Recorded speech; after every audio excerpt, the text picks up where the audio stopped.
Oberyn Martell sat in the private solar, the light of sunset spilling across the polished marble floor in dusky streaks of gold and orange. The sun was sinking low, as though it too harbored some secret sorrow it could scarcely bear. Leaning back in a chair of carved oak, Oberyn listened as the roar of King's Landing grew distant behind the thick walls. The usual stench of the city had receded here, replaced by the faint perfume of lemon oil and beeswax. He found small comfort in such niceties. The capital always managed to coil around a man, no matter how well he thought himself protected. He took a measured sip of the spiced Dornish wine he had carried with him, finding relief in the warmth that spread from his throat to his belly. He would need that heat for the conversation to come. Sharp footfalls told him his visitor approached. He stood, letting the subtle tension coil in his muscles, preparing as though for a dance that was as much mental as physical. The door opened. Tywin Lannister stepped in, dressed in austere black velvet, a single pin shaped like a golden lion clasped to his collar.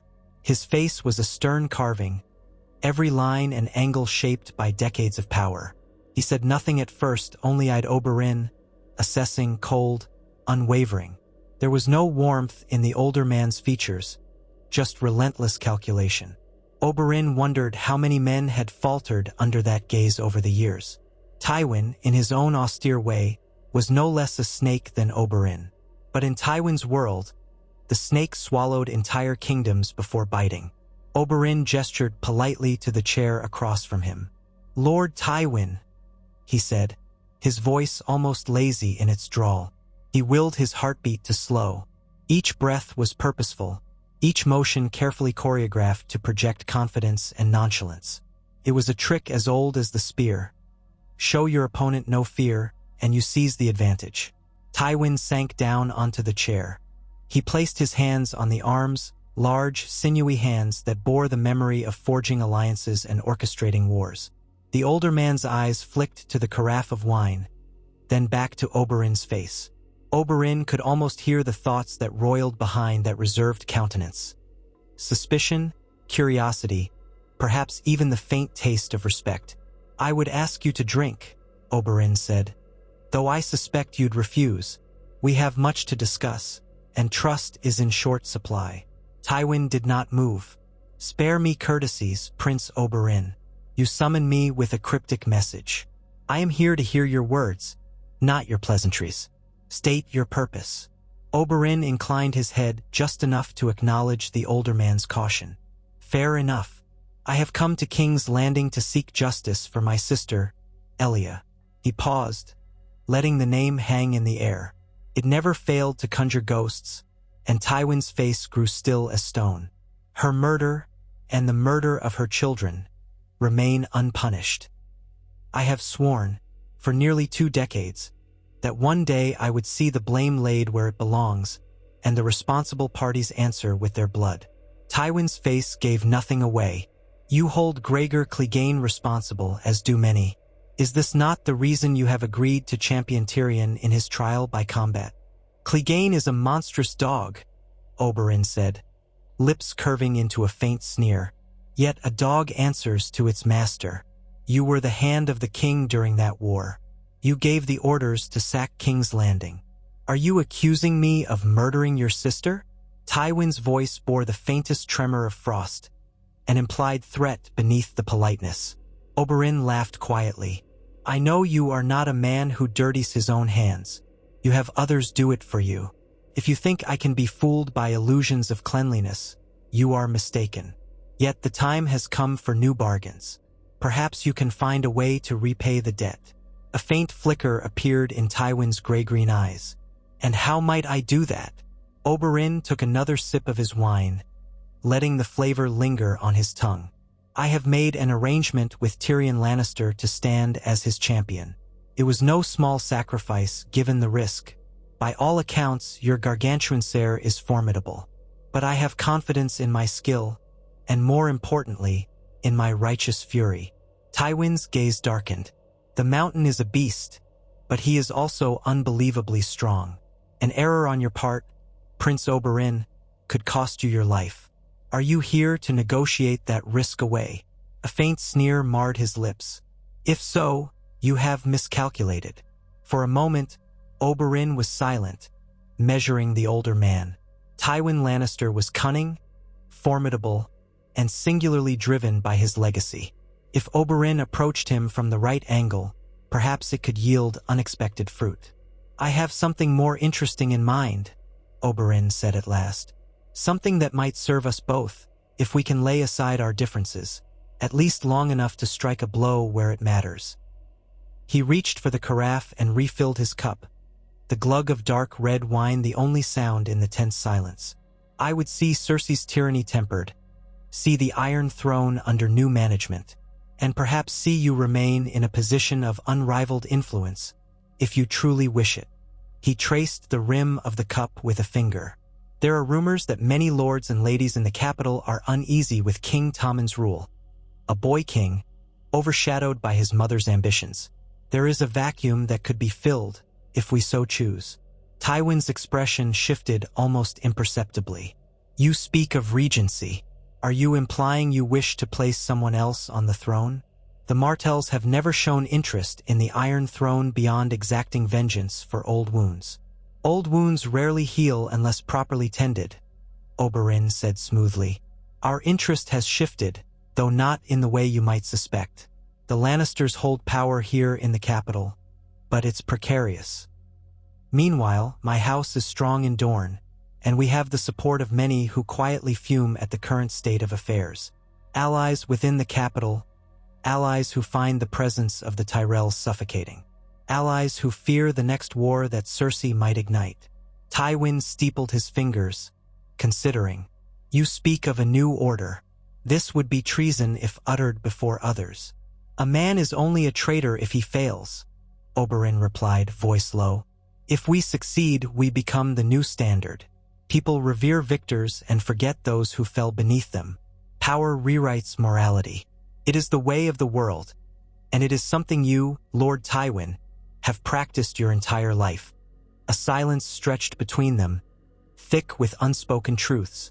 Oberyn sensed a faint shift in the older man's posture, a subtle acceptance that there was at least a conversation to be had. You suggest a partnership, Tywin said. One that would remove certain obstacles? Exactly. I did not come here merely to settle old grudges by fighting Gregor Clegane in the yard. Oberyn leaned forward. I came to King's Landing because I sensed an opportunity. The city is rife with tension. People whisper that Cersei is losing her grip. Some say the faith itself grows uneasy with the excesses of those in power. And the moment is ripe if we strike swiftly, from the inside. Tywin's brow furrowed for an instant, barely perceptible, but Oberyn caught it. The older man was thinking. You are not the only one who sees the flaws in my daughter's approach. But how do you plan to see the city fall into your grasp? You would need the support of the City Watch at the very least, and ideally some significant alliances within the Red Keep. Oberyn smiled. In the days since I arrived, I have spoken to certain captains of the City Watch. Goldcloaks are not as steadfast as one might believe. Coin and promises of continued rank and influence can soften many hearts. As for alliances within the Red Keep, I have the ear of certain lesser officials, men who owe me or fear me, men who are more open to the Martell coin than they are to the uncertain benevolence of the crown. The city itself is ready for a swift shift in power, provided it happens with minimal bloodshed. None want another sack of King's Landing. Tywin exhaled slowly. Minimal bloodshed would be ideal for retaining the loyalty of the lords around the Crownlands. But how does this arrangement benefit House Lannister? His voice took on a sharper edge, as though testing Oberyn's conviction. If my line is threatened by any upheaval, I will root out those who attempt it. You have built your life on forging alliances, on ensuring House Lannister always emerges the strongest. Oberyn's voice gained an intensity. Consider this. There is talk that the Tyrells will gradually overshadow you. They have money, influence, and are beloved for feeding the city. Marjorie Tyrell is queen now, wed to the boy king. The Tyrell hold on the royal ear grows daily. Your daughter, Cersei, is at odds with them, and that conflict can only end poorly for one side. Tyrell might is not to be underestimated, but if you, Tywin Lannister, secure an alliance with Dorne, an alliance that places a Martell-friendly regime in King's Landing, well, that might overshadow the Tyrell presence altogether. An interesting notion, Tywin mused, but you Martells have ever been proud. You may covet the throne, or you may simply covet vengeance. How do I know you won't gut me the moment you take control? Oberyn smiled, but it was not a warm smile. Elaya's murder weighs on me, more than you can know. Yet I also know that House Martell gains nothing by waging war against your house outright. War would bleed us both, opening the door to our enemies. It is in our best interest to come to terms, for the sake of a new future. I propose we share power in the aftermath. You become regent of the realm while Tommen remains on the throne, or whichever figurehead you prefer. The details can be shaped to your liking. I will have my vengeance on Gregor, and I will see to it that the Martells are recognized as loyal, provided the truth of Elaya's death remains sealed beneath the official story. Tywin stared hard at him. You wish me to deliver Clegane to you, or at least to make no interference in his defeat. And in return, you propose that you and I orchestrate a coup within King's Landing, removing Cersei's direct hold on power, containing the Tyrell threat, and ensuring House Martell remains in your newly formed regency. If you insist on the word coup, yes, Oberyn said, but a measured one, polite change of hands, if possible. When we strike, it must be sudden and definite, leaving no space for confusion or for the populace to rise up against us. We present ourselves as the rightful guardians of the realm, removing an unfit regent, a mother whose actions may endanger her son's throne. It would not be so difficult to craft the right narrative.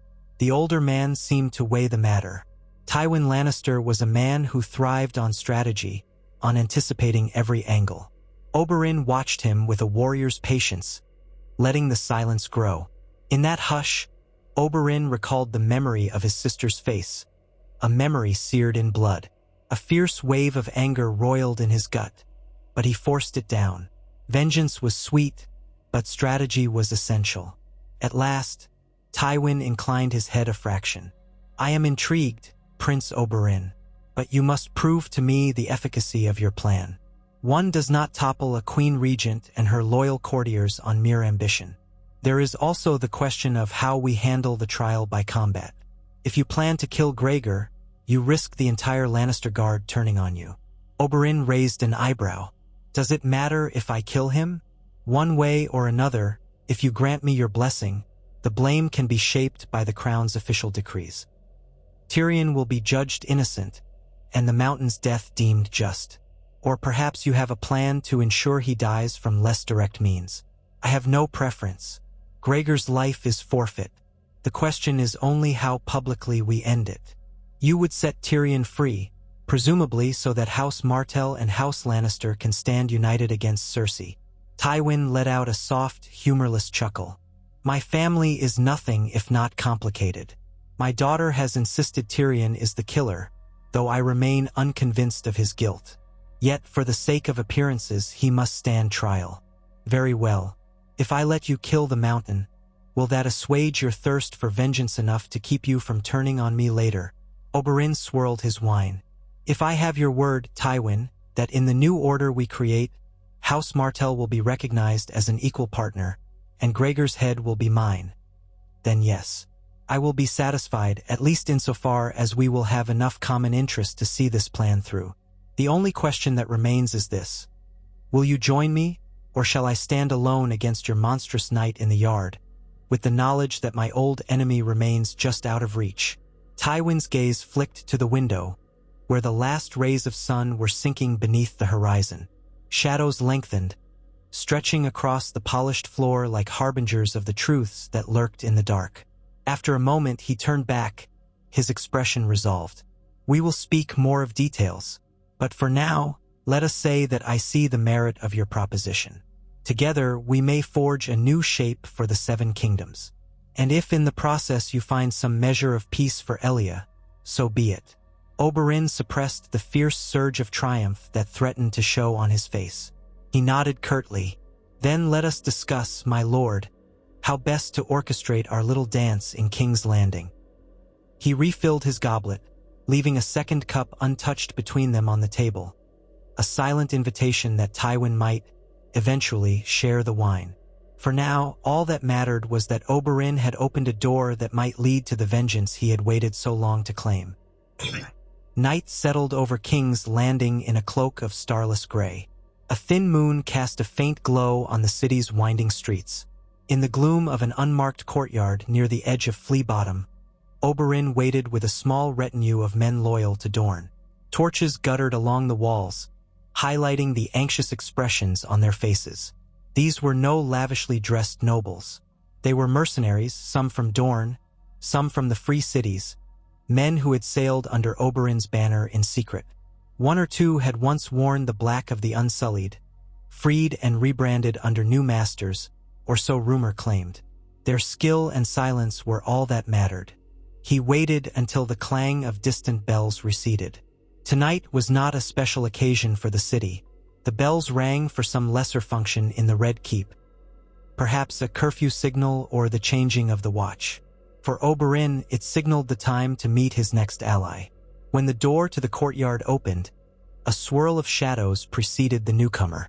It was a slender man with a pinched, wary face, flanked by two gold cloaks. Oberyn recognized him. Ser Luther Sand, a distant bastard scion of House Jourdain, who had found his way into the city watch with ambition that outstripped his station. Oberyn's sources said he was susceptible to bribes, and also possessed a personal grudge against Cersei's haughty ways. Oberyn had made discreet offers, and the man's acceptance was the reason they met now, beneath a veil of secrecy. Ser Luther bowed clumsily. "Prince Oberyn, I came as instructed. My men and I are prepared, though we require certain assurances." Oberyn studied the man's face. Sweat glistened along his hairline, and though his hand rested on his sword hilt, it was a gesture of insecurity rather than menace. "Name your conditions," Oberyn said quietly. "We have little time to waste." Ser Luther exchanged a glance with one of his gold cloaks, a tall fellow with a crooked nose. "We want your word that when this is done, House Martell will not cast us aside, that we are protected from the Queen Regent's retribution if things go awry. We want gold, enough gold to see us through the rest of our days if we must flee. And," he took a shallow breath, "I want a formal acknowledgement of my service.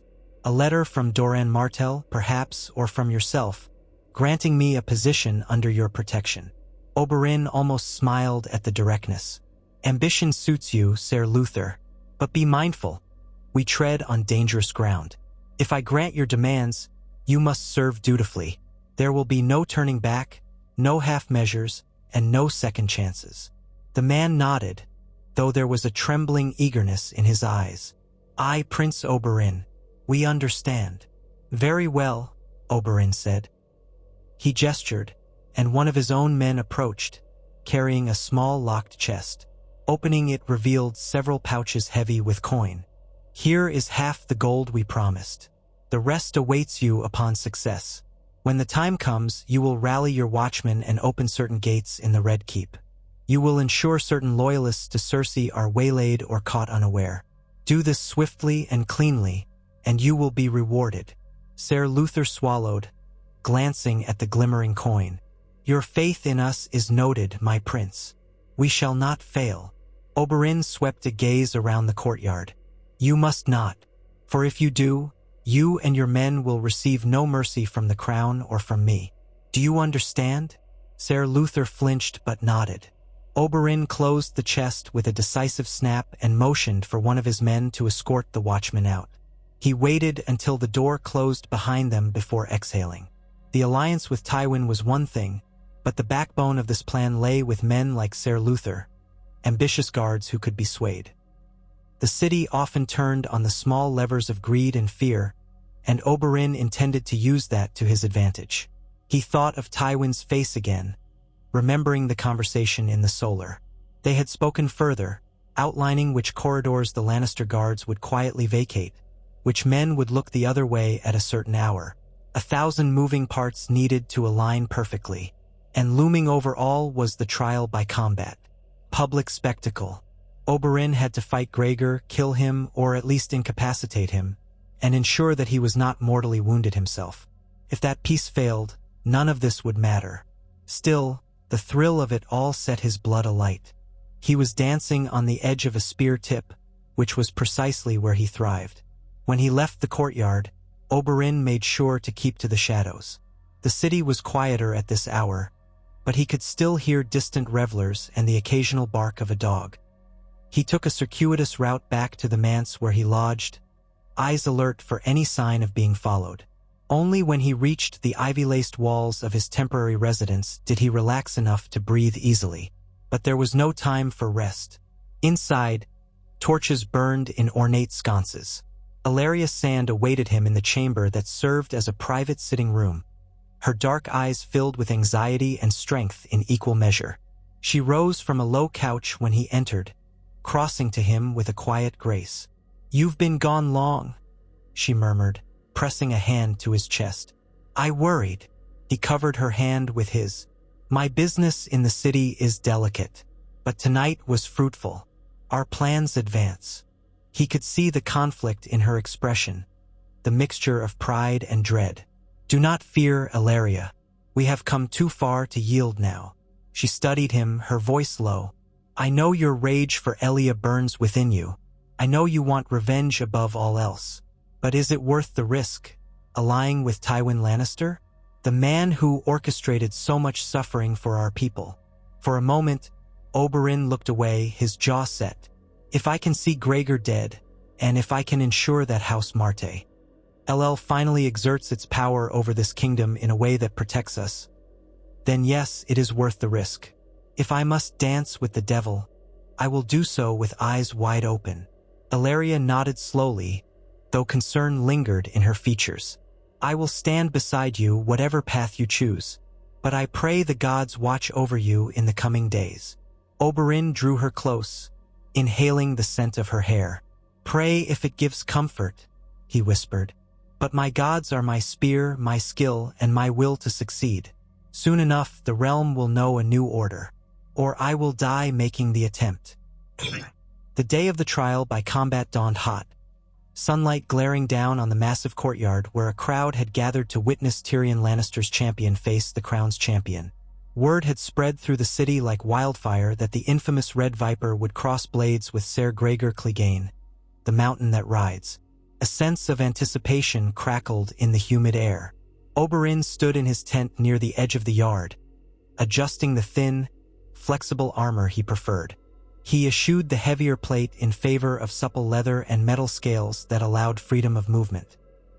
His spear leaned against a table, and near it lay a small shield emblazoned with the sun and spear sigil of House Martell. He tested the fit of his gauntlets, his expression set. He could hear the crowd murmuring outside, the shuffle of feet, the subdued hush that always preceded bloodshed. This was no mere tourney.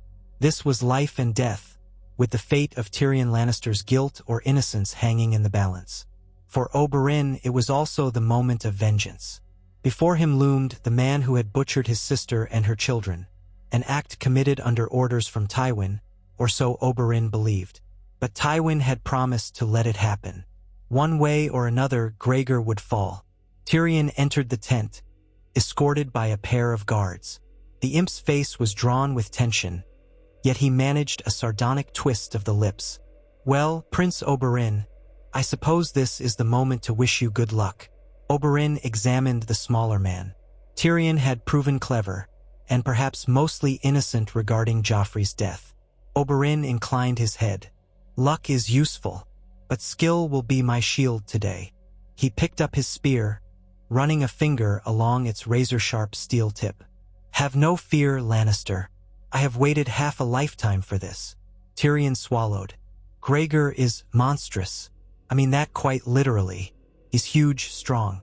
They say he can cleave a man in half with one blow." "He can," Oberyn agreed. "If he can catch me." The dwarf exhaled shakily. "Then may your feet be swift and your aim true."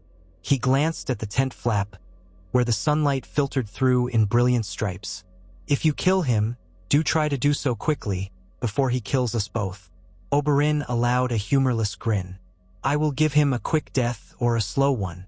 That depends on the moment.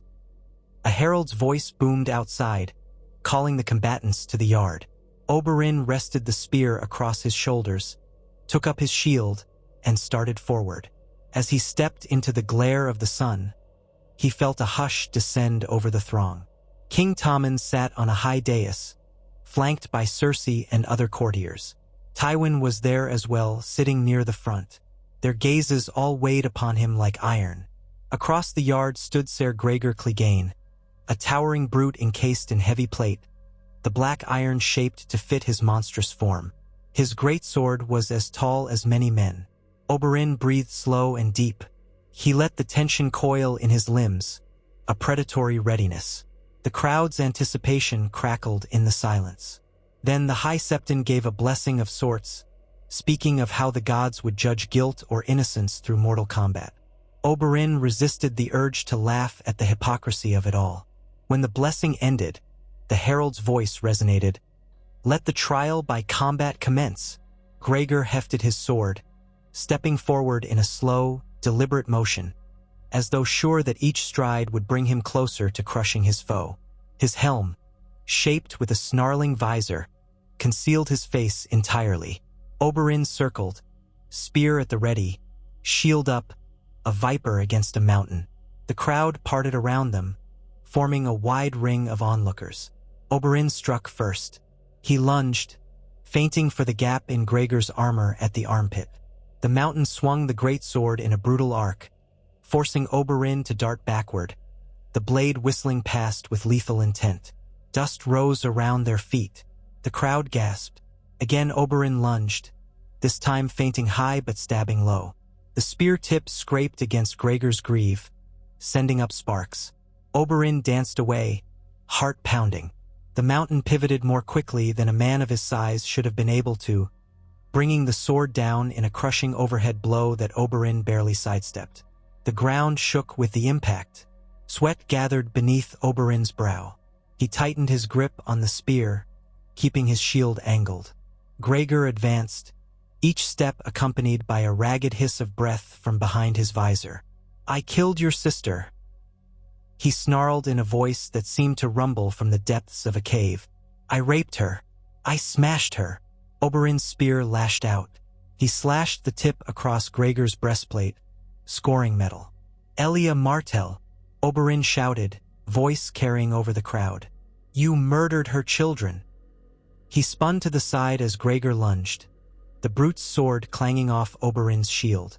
The impact jarred Oberyn's arm to the elbow, but he kept his feet. For Elia, Oberyn growled. For the children you butchered. He darted in, delivering a rapid thrust that pierced Gregor's thigh joint. Gregor roared in pain, staggering a step, but the mountain recovered, swinging his sword in a savage sideways blow. Oberyn raised his shield, bracing for impact. The blow tore the shield from his arm, splintering the wooden backing, and sent Oberyn stumbling. Gasps echoed from the stands. Ignoring the pain in his numbed left arm, Oberyn pressed the attack. Spear tip darted, glinting in the sun, carving across Gregor's midsection. The plates held, but the gap in the armor between breastplate and fold opened a vulnerability, and Oberyn's next thrust found flesh. Gregor roared again, blood spattering in the dust. Oberyn circled, ignoring the fiery throb in his shield arm. Say her name, he hissed. Elia Martell. You killed her. He stabbed once more, aiming at the seam of the visor, but Gregor twisted, deflecting with a gauntlet hand. A savage backhand sent Oberyn sprawling. The crowd shrieked as Oberyn hit the ground, breath knocked from his lungs. Gregor loomed, sword poised. You talk too much, Dornish snake, he spat, lifting the blade to deliver the final blow. But Oberyn was not done. He rolled to the side at the last instant, the sword striking stone with a jarring clang. In that heartbeat, Oberyn kicked at Gregor's wounded leg, toppling the giant to his knees. Grabbing the spear, Oberyn rose in a single, fluid motion, driving the tip into Gregor's chest. The steel penetrated the armor at a weakened joint, sliding deep. Gregor's roar became a strangled gurgle. His hands flailed, smashing at Oberyn with monstrous strength. One gauntlet fist caught Oberyn's cheek, snapping his head back. Blood filled Oberyn's mouth, but he held firm, twisting the spear, using every ounce of his trained ferocity. "Say it!" Oberyn shouted, tears of rage burning his vision. "Elia Martell, you murdered her children." He heaved, twisting the spear deeper, feeling armor buckle. Gregor's visor fell away, revealing his bloodshot eyes and foam-flecked lips. With a final convulsion, Gregor tried to raise his sword, but his arm failed. He slumped forward, pinned. Oberyn stepped back, ripping the spear free. Blood pooled in the dirt. The mountain collapsed. For a heartbeat, the courtyard was silent. Then a roaring cheer went up, mingled with horrified gasps. The trial by combat had ended, and the champion of the crown lay dying or dead. Panting, Oberyn looked to the dais. Tyrion's face showed astonishment and relief. Cersei's face was twisted in fury. Tywin remained expressionless as stone, though Oberyn caught the flicker of acceptance in his eyes.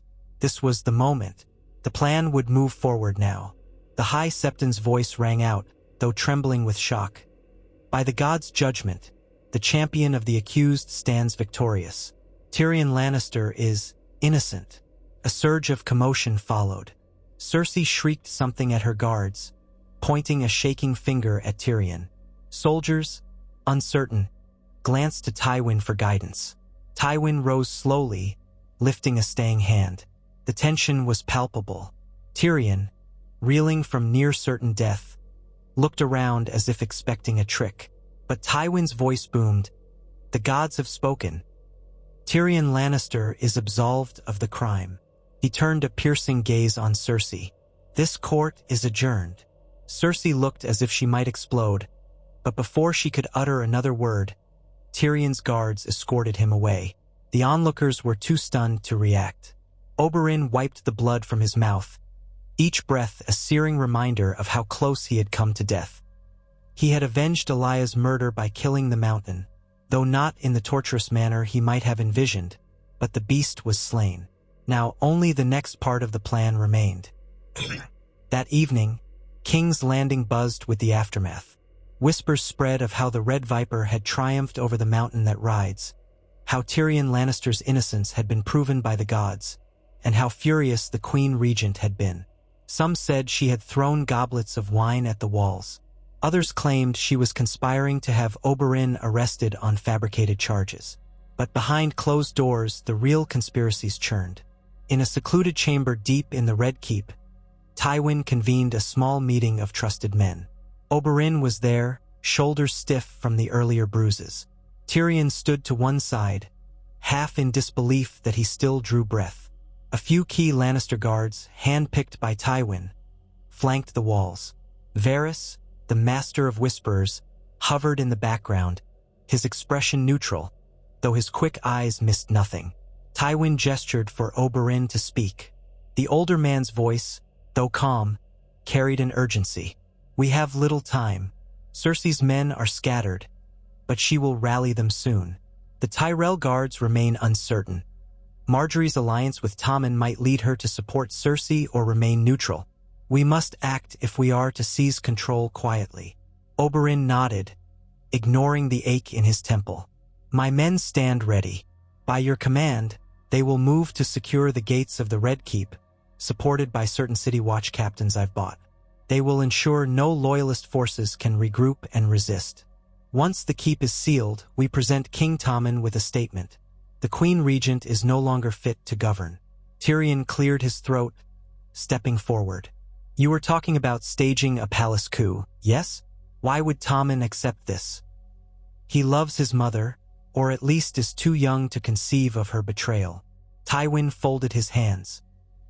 "He may not accept it willingly at first, but he is a boy, easily swayed by those in positions of authority. We will surround him with counselors who speak with one voice, that the best thing for the realm is to place the regency in more stable hands. With Margaery as queen consort, Tommen will not be alone. Perhaps the Tyrells can be persuaded that this is a beneficial move, a measure to ensure stability and remove any question of wrongdoing in Joffrey's demise. After all, Cersei is unpredictable, possibly violent. They will want stability. Oberyn took over. Once Tommen's safety is guaranteed, we can announce that Cersei is stepping aside. She can be placed under house arrest or quietly removed from the capital. The important part is that she's no longer in command of the Goldcloaks or the Lannister forces. Tyrion's eyes flicked to his father. And who becomes regent? Tywin's gaze did not waver. I will serve as regent for the remainder of Tommen's minority, with Prince Oberyn serving as a chief advisor, ensuring that Dorne's concerns are represented at the highest levels. This arrangement will keep the Tyrells at bay, as they cannot openly oppose me without risking war, and they cannot easily provoke Dorne without facing severe consequences. Varys, silent until now, chose this moment to add in his silken tone. One must be cautious. Cersei will not go quietly. She may attempt to rally the Tyrells by claiming that you, Lord Tywin, have betrayed the crown. She might say the Martells are behind a plot to overthrow the rightful Queen Regent. The small folk might even riot if rumor spreads that the Lannisters fight among themselves. Tywin's mouth pressed into a thin line. That is why we act swiftly by night. The city will awaken to a new order, not an ongoing struggle. We cannot afford to let this become a spectacle in the streets. Prince Oberyn's men will control key points of entry. My household guard will protect Tommen. With luck, we can seize the Red Keep's nerve centers before Cersei even realizes what is happening. Oberyn felt the corner of his lips lift in a fierce satisfaction. I will see that my men remain disciplined. No wanton slaughter. We are not reenacting the sack of King's Landing. I have personal reasons to avoid such horrors. His voice tightened. The changes we bring must not repeat the crimes of the past. Tywin met his gaze. For a moment, Oberyn saw something akin to respect. Agreed. If we are done here, let us finalize the timing. Prince Oberyn, your men will move at the changing of the second watch tonight. I will see to it that the Lannister guards on duty are our most trusted. Once the gates are secured, we isolate Cersei's loyalists. Tyrion and I will then approach Tommen. Varys bowed. I shall see to it that the rumor mills remain quiet. My little birds will ensure that any alarm Cersei tries to raise is stifled, at least until your moves are complete. The plan was set. They disbanded shortly after, each to their tasks. Oberyn left the chamber, adrenaline surging anew. Tonight, he would help overthrow the Queen Regent of the Seven Kingdoms in concert with Tywin Lannister, the man whose orders had once led to Elaya's doom.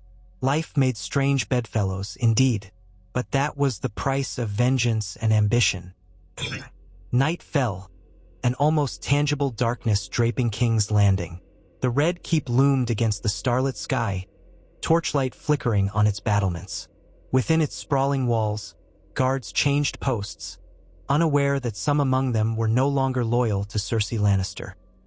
Oberyn Martell stood with a small contingent of Dornish warriors in a dim corridor near the royal apartments.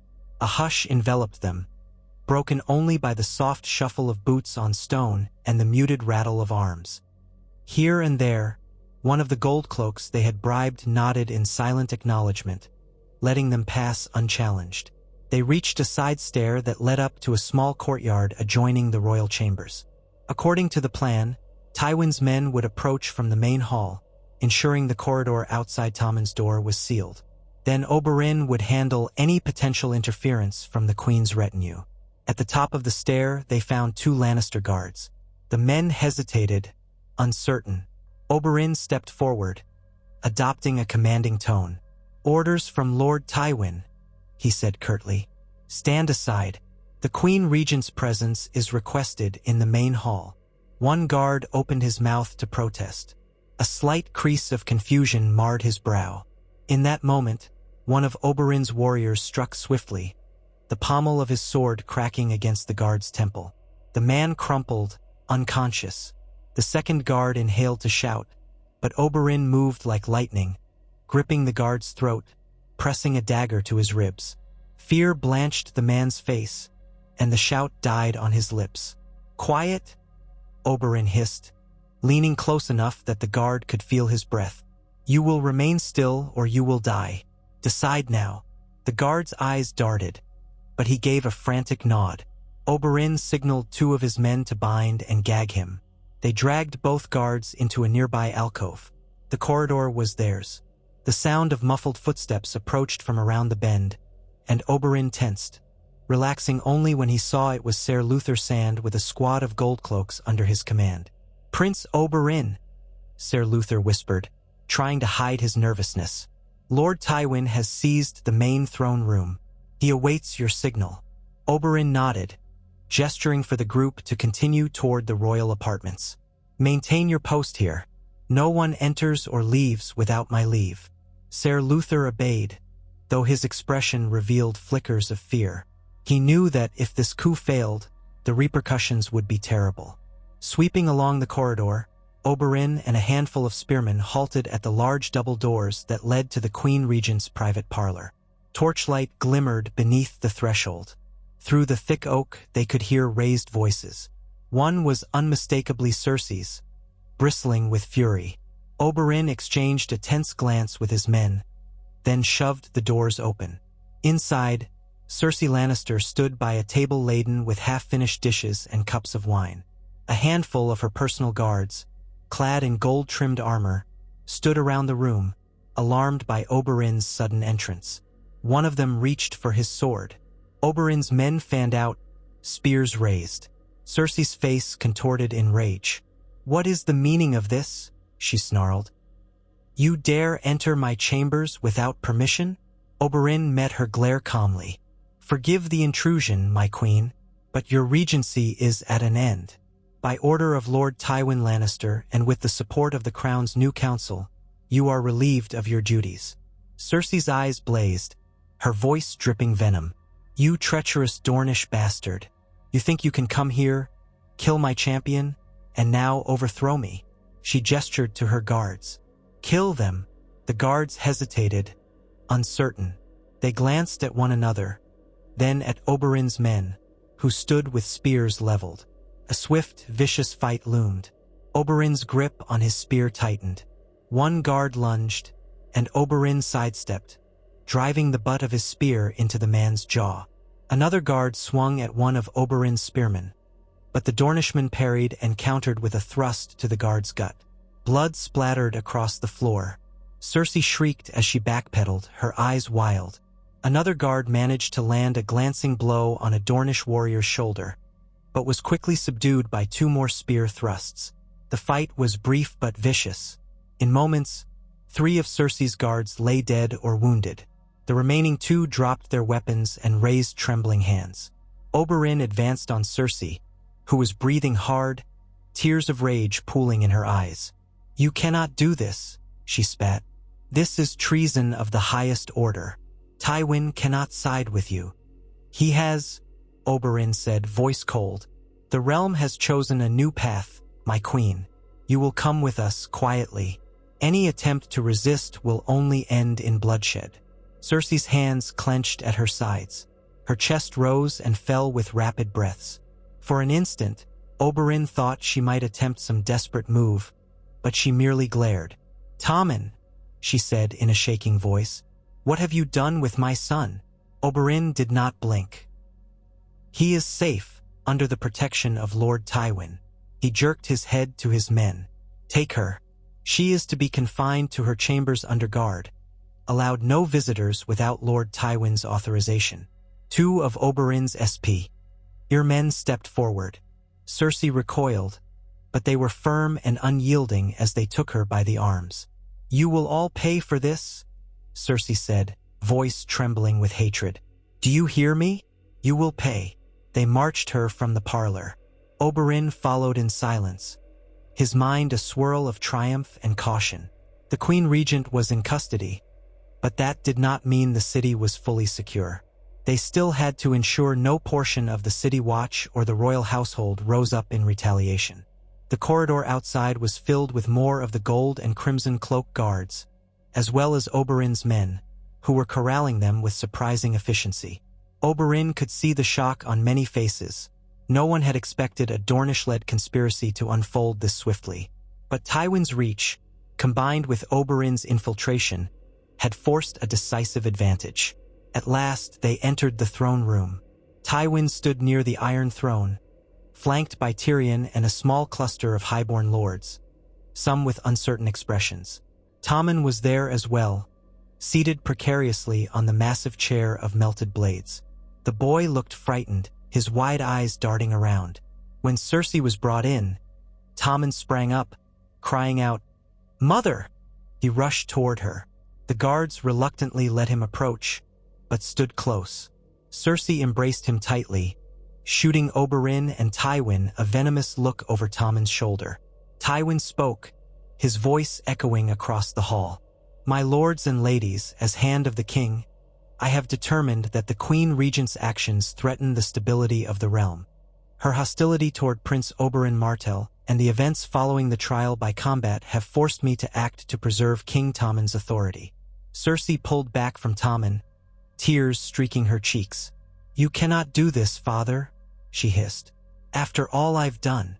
"You have done too much," Tywin replied gravely.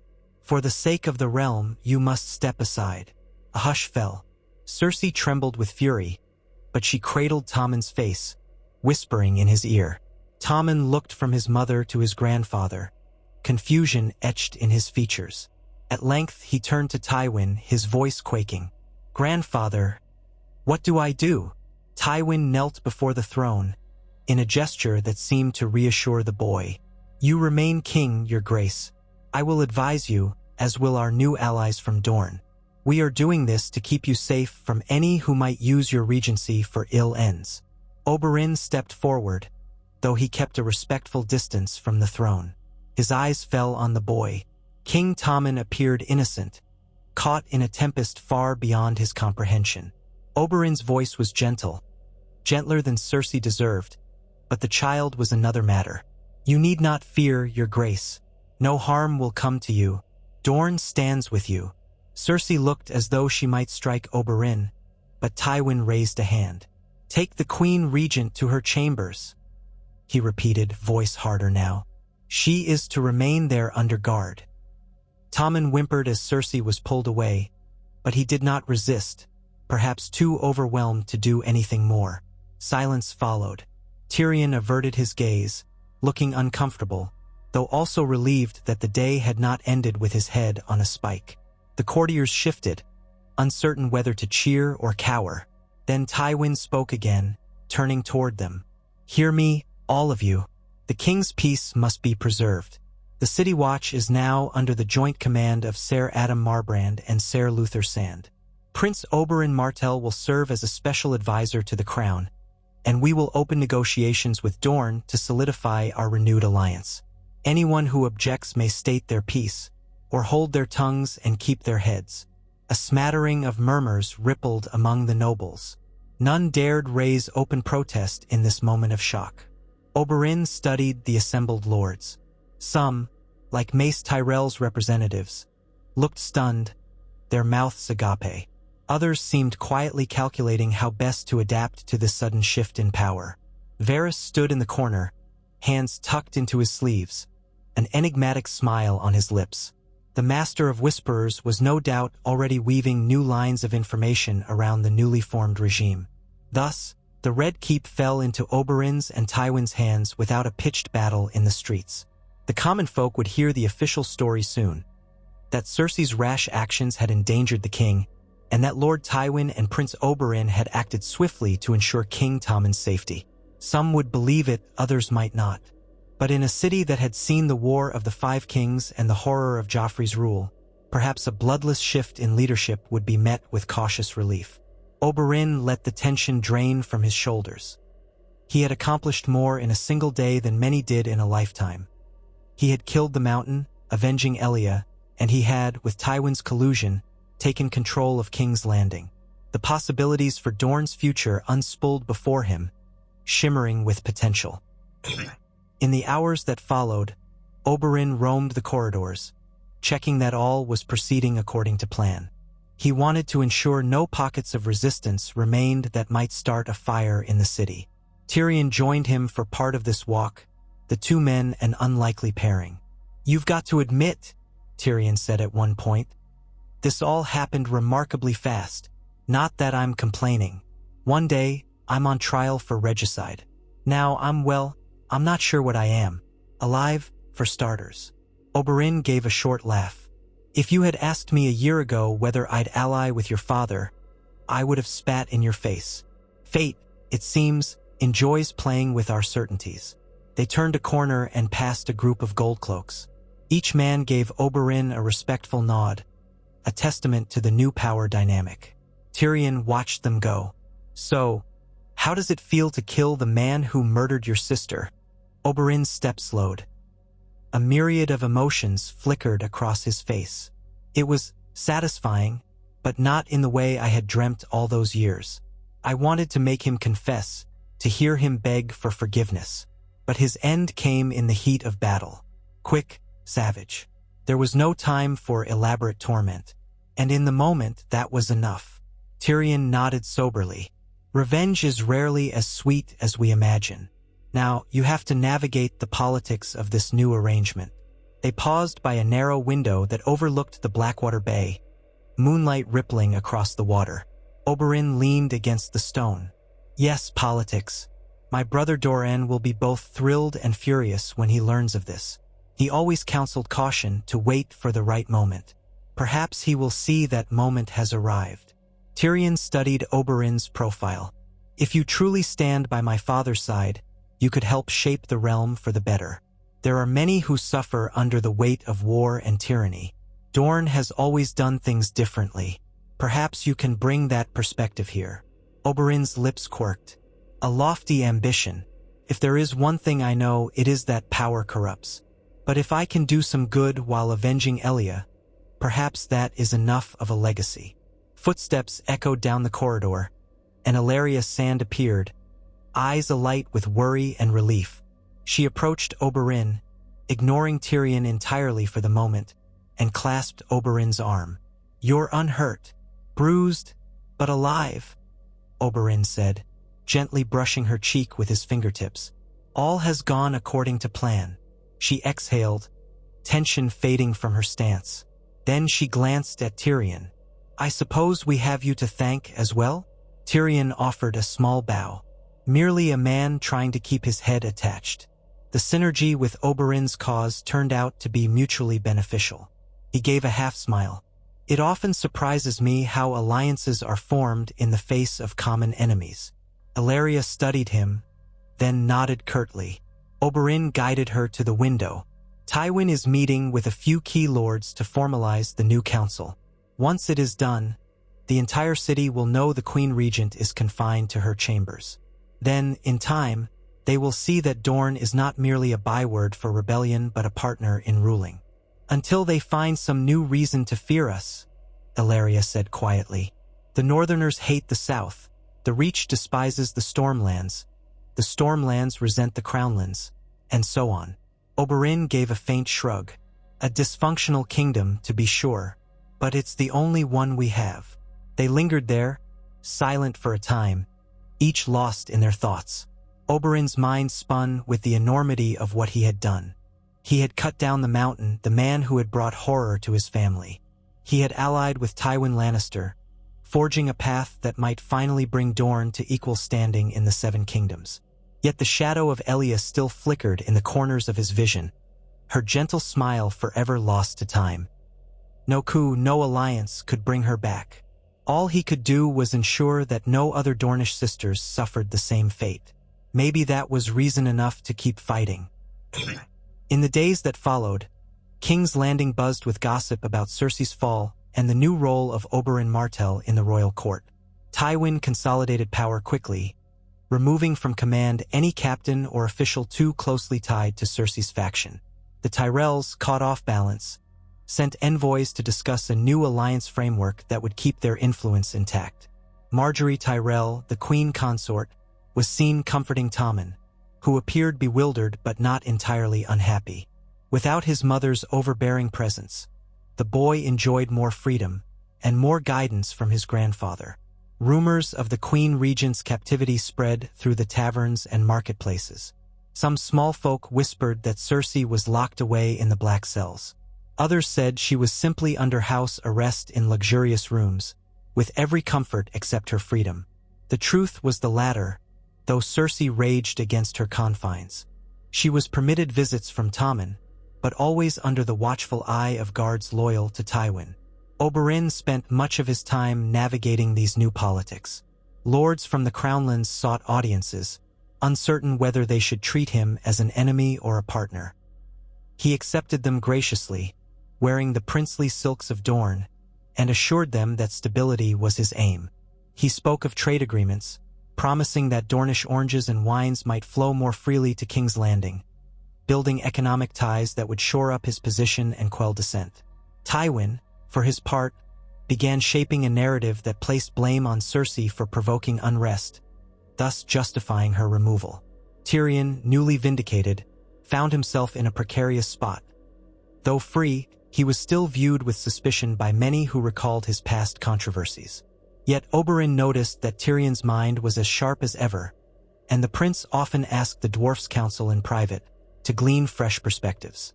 One afternoon, as Oberyn walked through the Red Keep's gardens, he found himself facing Jaime Lannister. The Kingslayer stood by a fountain, dressed in plain clothes rather than armor. His posture was rigid, his expression unreadable. Oberyn paused, resting a hand on the hilt of a dagger at his belt. He could not forget that Jaime was a formidable warrior, albeit one rumored to have lost skill after losing his sword hand. A gilded metal hand now replaced what was gone. Jaime's eyes flicked to Oberyn's face. "You've thrown this city into chaos," Jaime said without preamble. "My sister is locked in her chambers, and my father acts as though he's the only one who can save the realm." Oberyn studied him. "Your father is wise enough to know we could only succeed together, and your sister threatened the realm with her paranoia. You know this as well as I do." Jaime's jaw tightened. "Cersei is proud, yes, and angry, but is that worth stripping her of her regency and humiliating her in front of the court?" Oberyn took a step closer, voice low. "She would have seen me dead if the mountain had triumphed. She would have seen your brother Tyrion executed for a crime he did not commit. You think that is just?" Jaime's gaze flicked away, a muscle in his cheek twitching. "I'm not here to debate her guilt.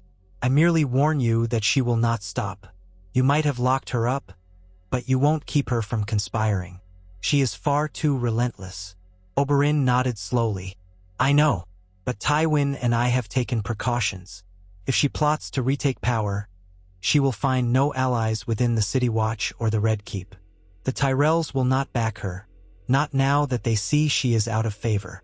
She might scheme all she likes, but she will remain caged." Jaime sighed, running his good hand through his hair. "If your victory can bring peace to this wretched city, then so be it.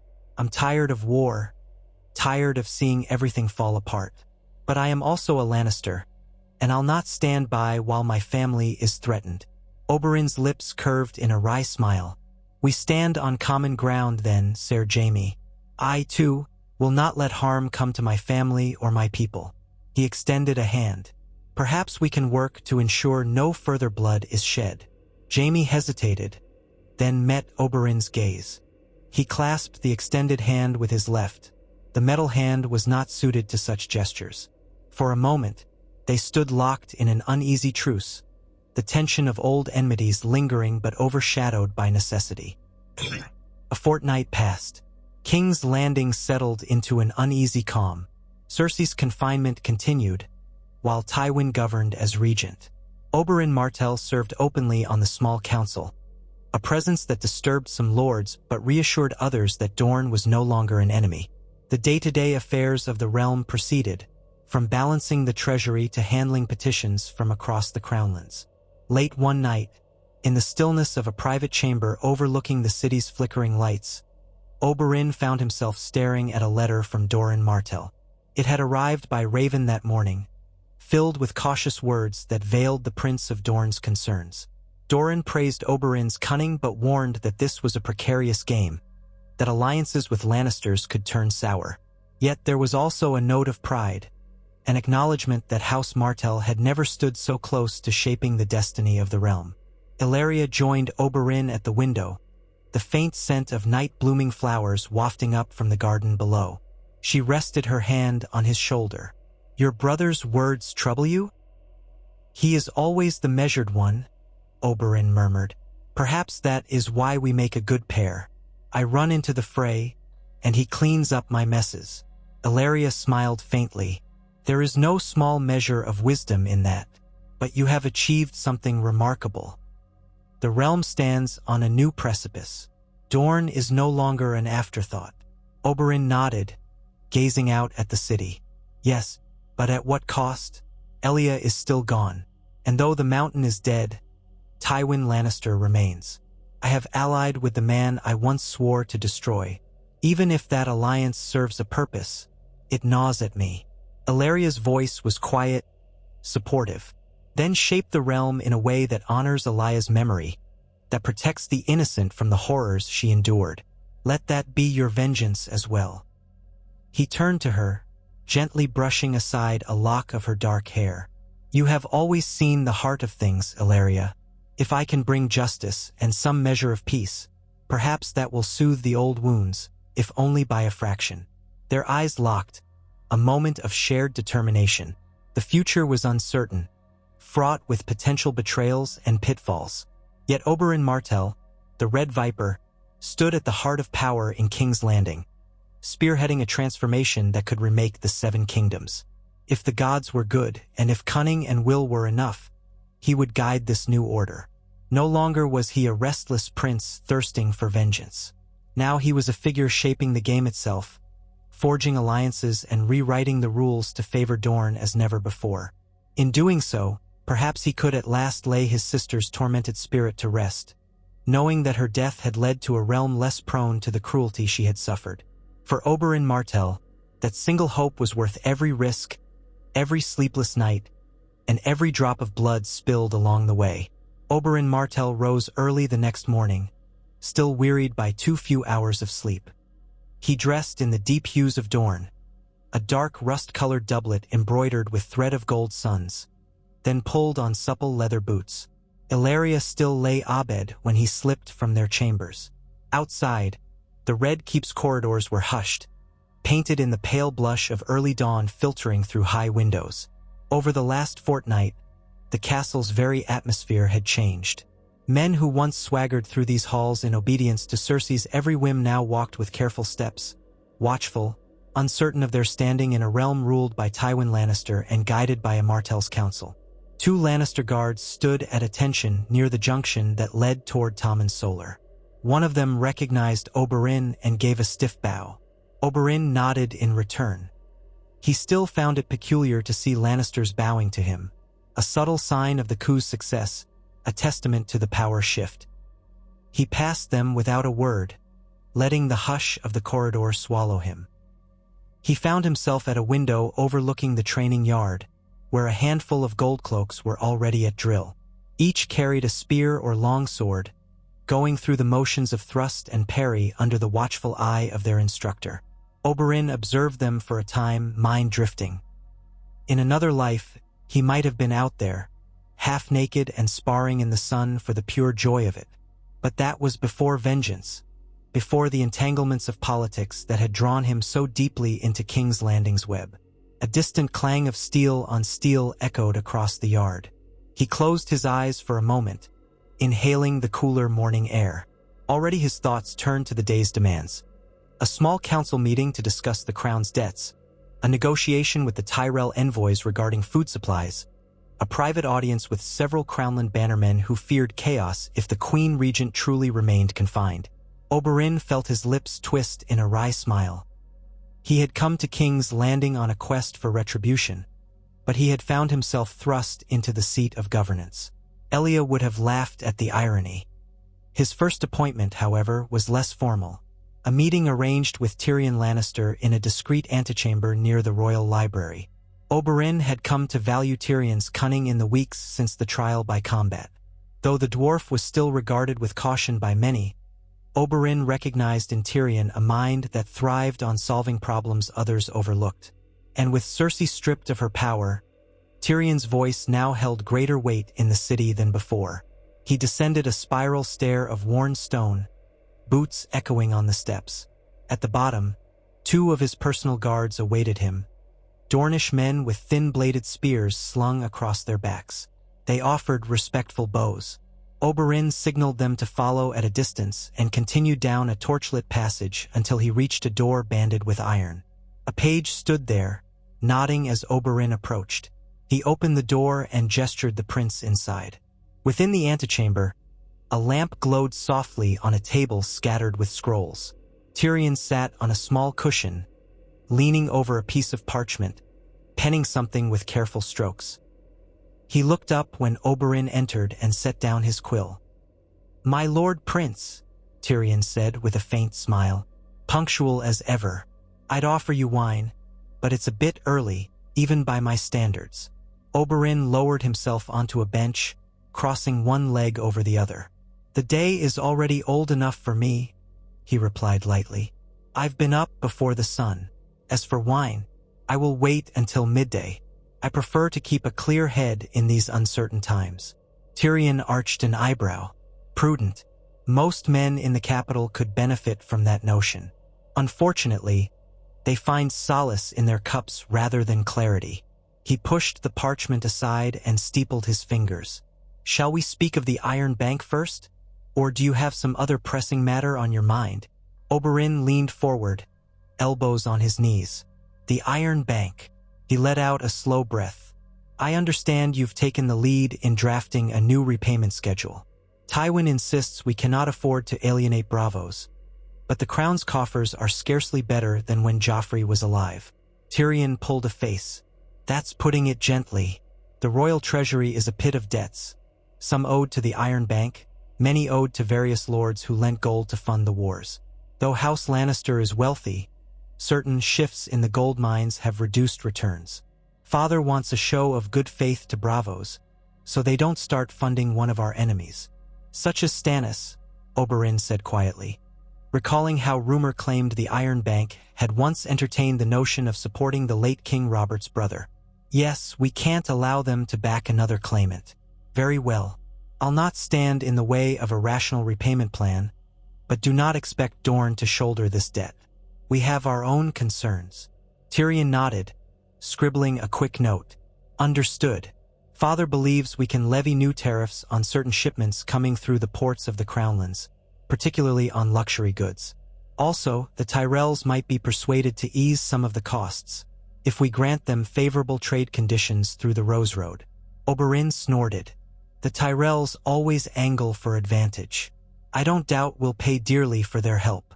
He paused, his gaze flicking toward the closed door. "Speaking of the Tyrells, have you any sense of how Marjorie is responding to this new arrangement?" A dry chuckle escaped Tyrion's lips. "Queen Marjorie is as deft in courtly manners as any I've seen. She plays the part of the caring wife to Tommen, apparently content that Lord Tywin's regency will keep them both safe. In public, she doesn't criticize the removal of Cersei. In private, I suspect she's relieved not to have that woman breathing down her neck. All the same, the Tyrell patriarch, Mace, tries to appear magnanimous, but he's chafing at the Dornish presence on the council.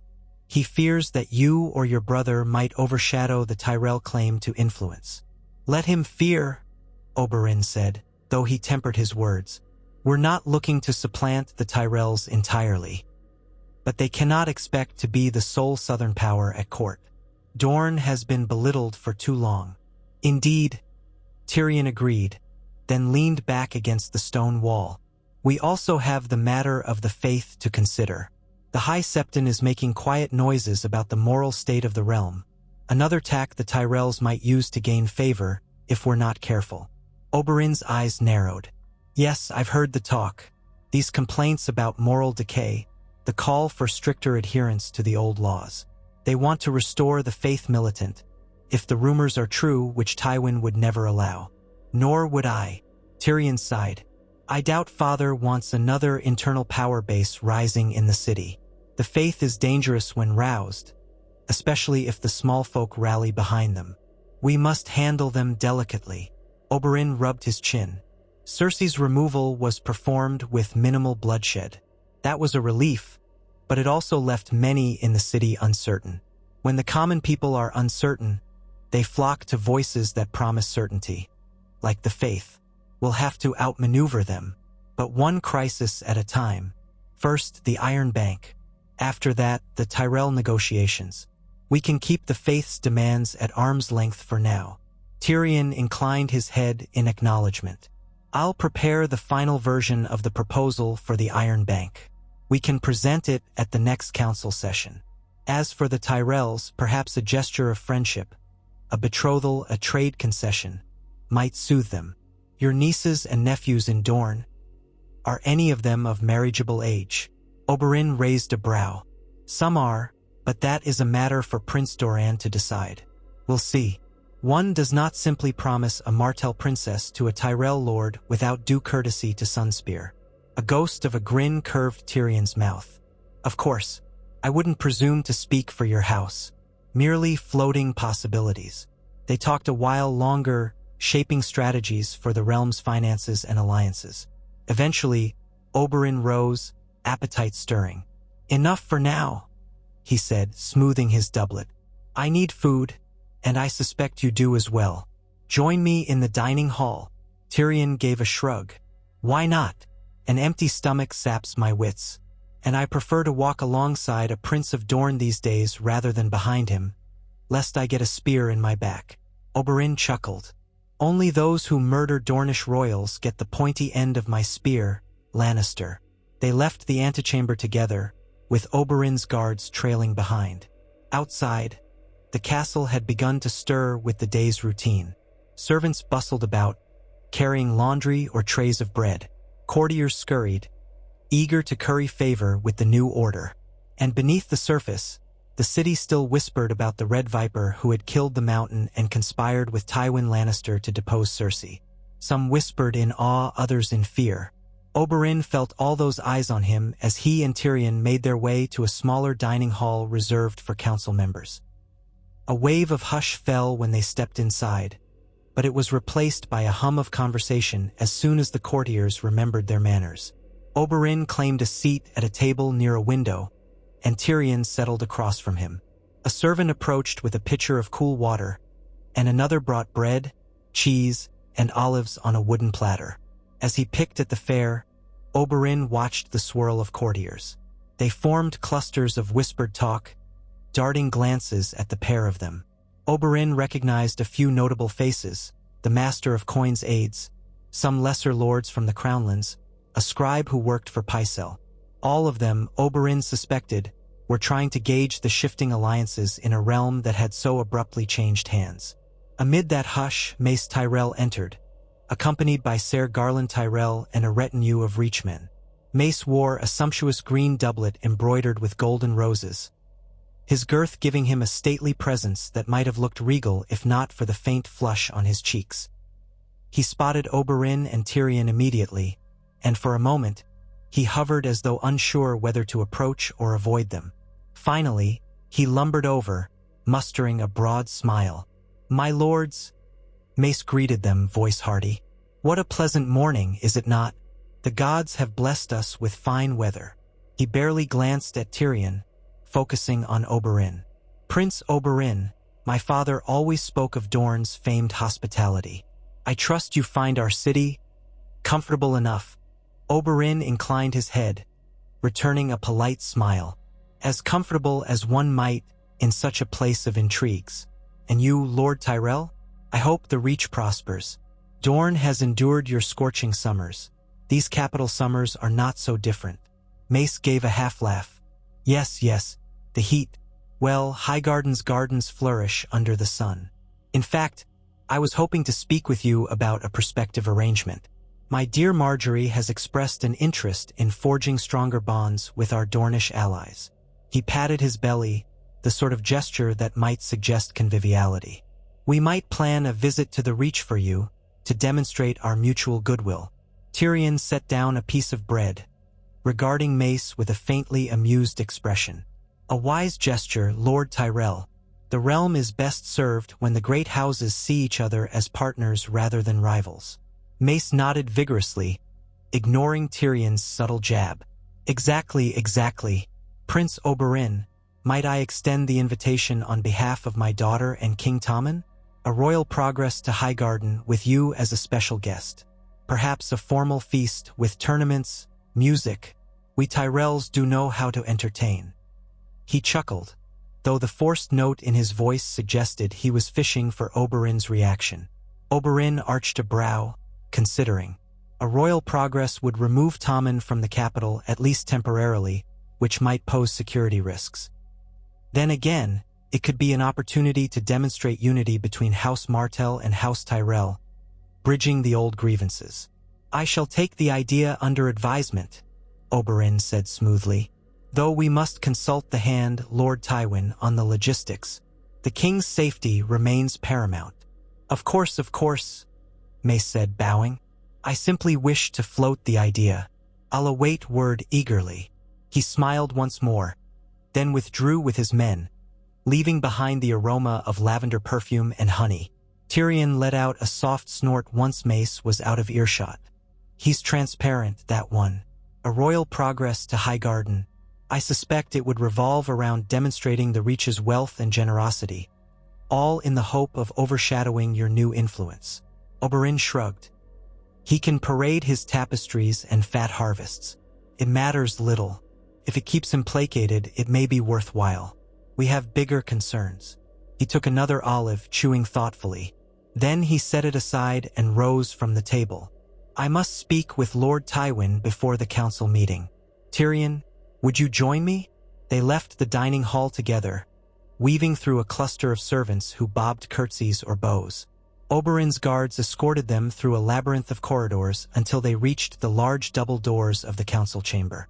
The doors stood ajar, and within, Oberyn glimpsed the gleaming table where the Hand of the King customarily sat. Several lords were already gathered. Pycelle, his beard trembling as he tried to stay awake.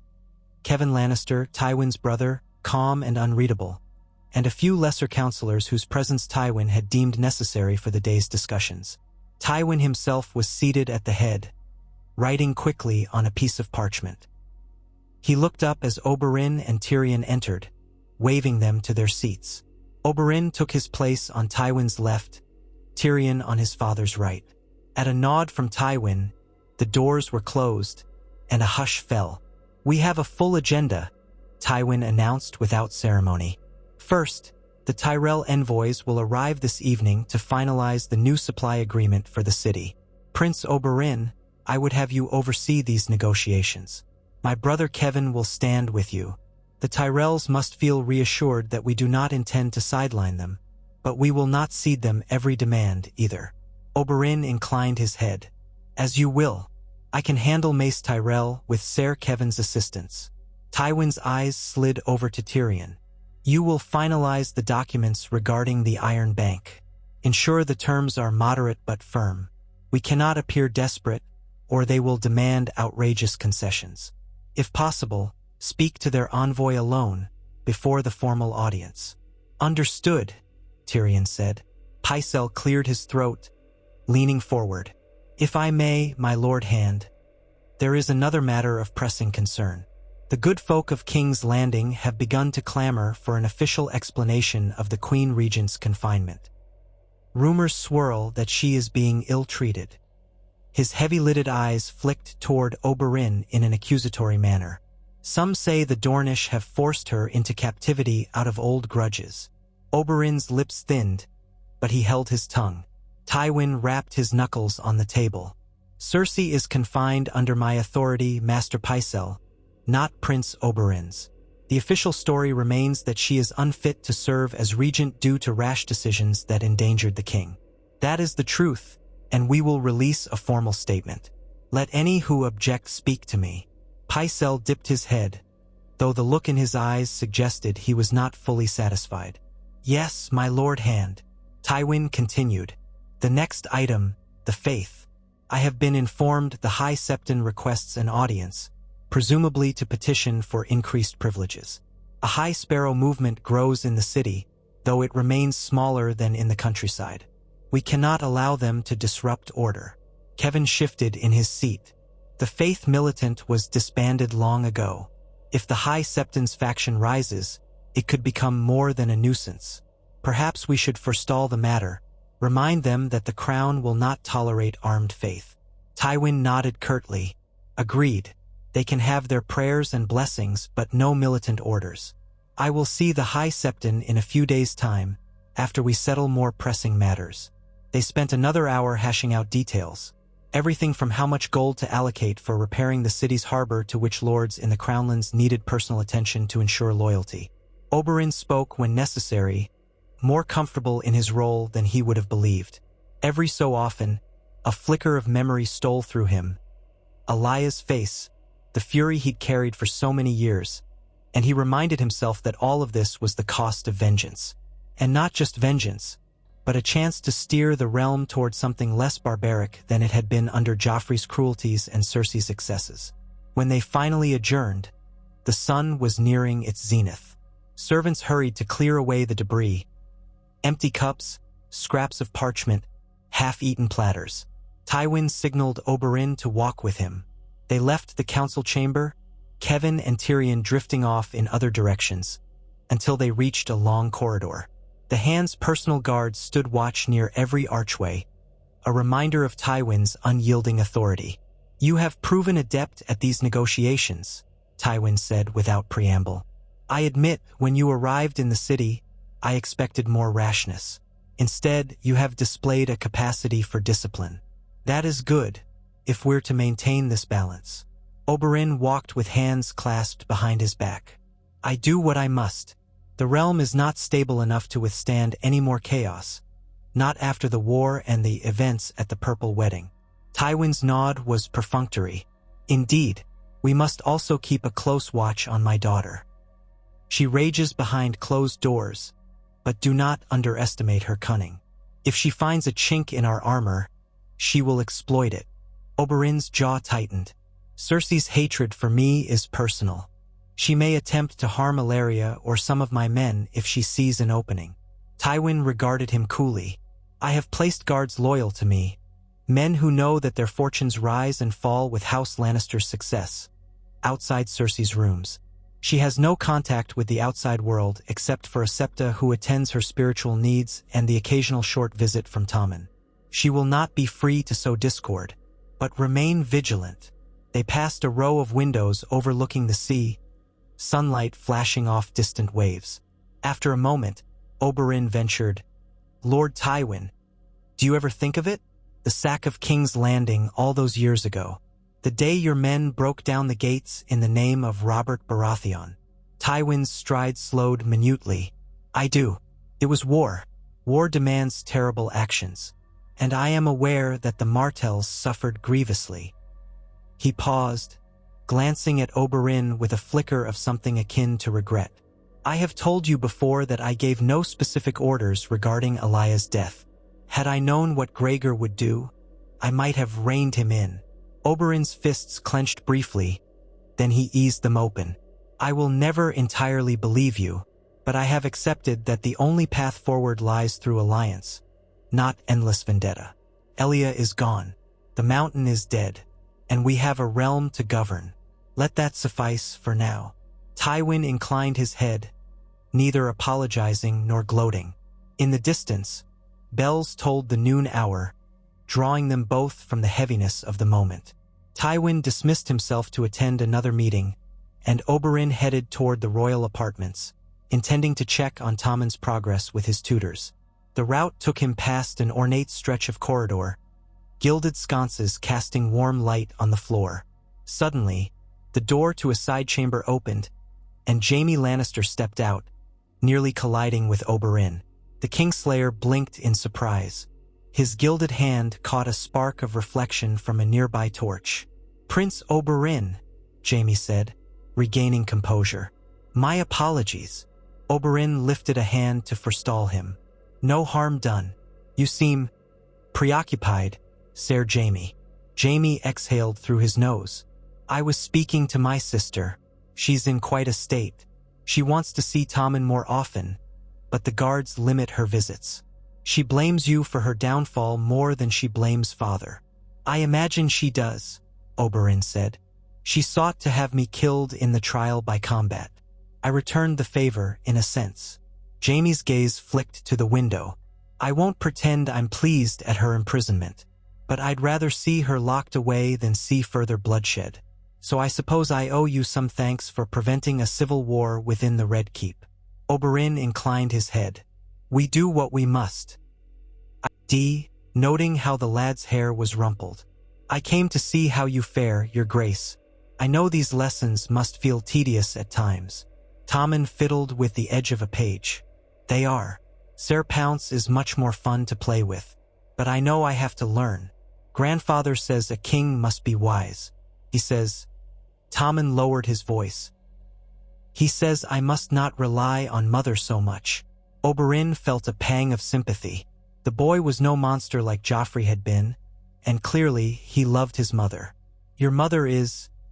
unwell for now, Tommen. In time, she may regain her place at your side, if all goes well. The boy nodded, looking away. I miss her, he whispered. She wasn't always kind to others, but she's my mother. Oberyn crouched so that his gaze met Tommen's more evenly. I understand. My own mother died when I was young, and I still recall how that loss felt. But your mother is not gone.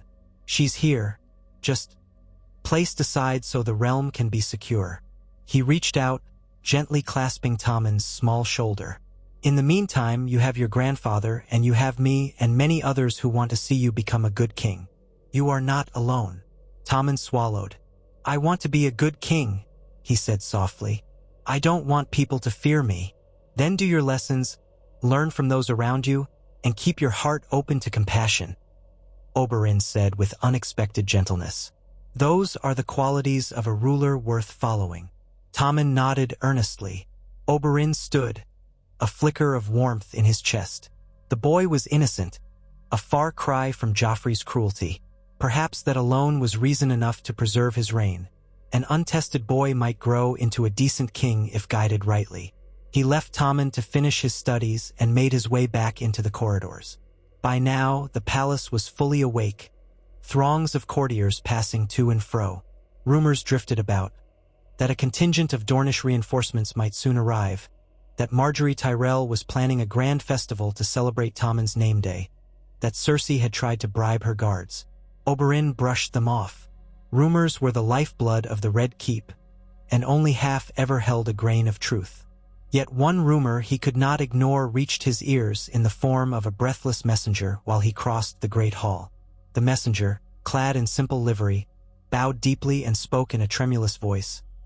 Prince Oberyn, there is talk that the Ironborn have begun raiding off the coast near the Reach. Several fishing villages report attacks. Oberyn's brows rose. The Ironborn? Balon Greyjoy's brood? We've heard little of them since the War of the Five Kings cooled. Are you certain? The messenger nodded. A raven from Old Town's watchtower.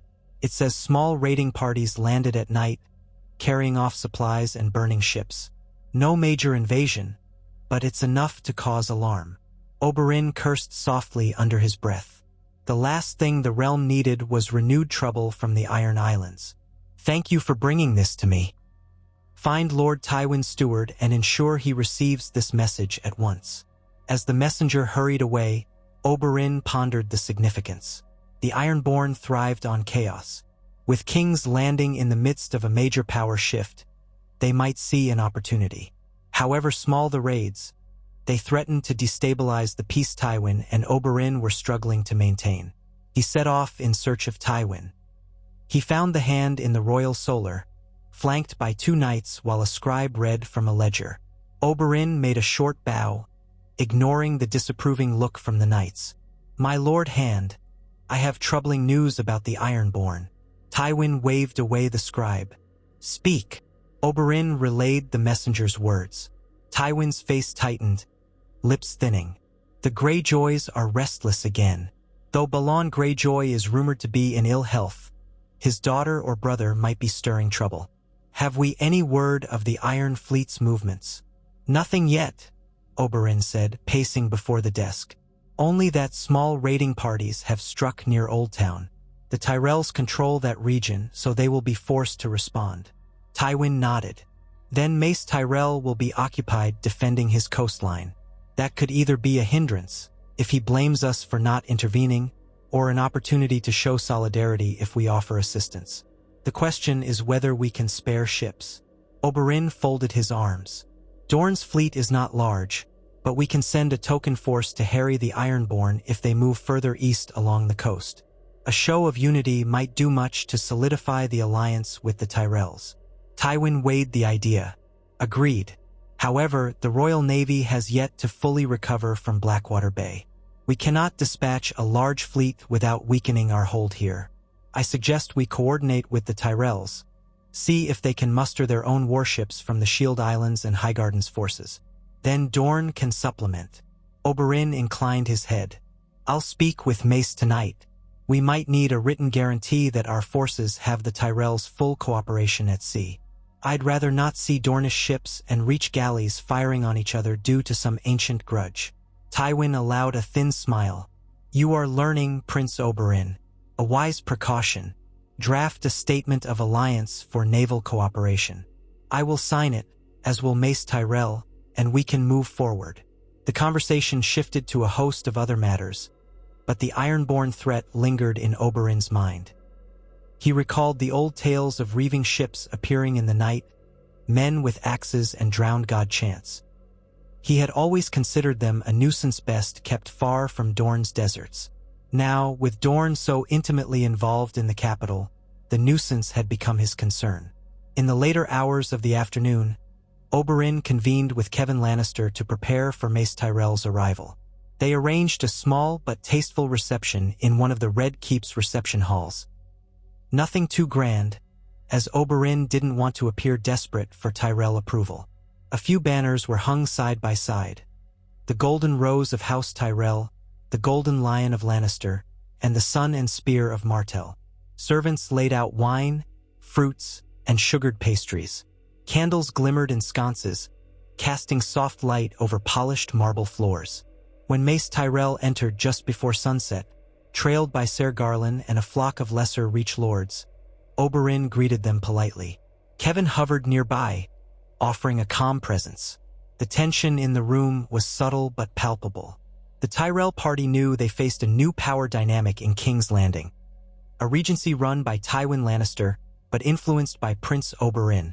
If the Tyrells wanted to maintain their influence, they would have to treat Oberyn as something of an equal. Lord Tyrell, Oberyn said with a faint smile. Welcome. I trust your journey from Highgarden was comfortable. Mace rubbed his hands together. Yes, quite comfortable. The roads are safer now that many of the outlaws have been dealt with. My men and I made good time. He glanced at the banners overhead. It seems we stand united, at least in symbols. Oberyn gestured for him to be seated at a long table. Servants poured wine. Arbor red for the Tyrells, though Oberyn himself chose a light Dornish white. He sipped, letting Mace speak first.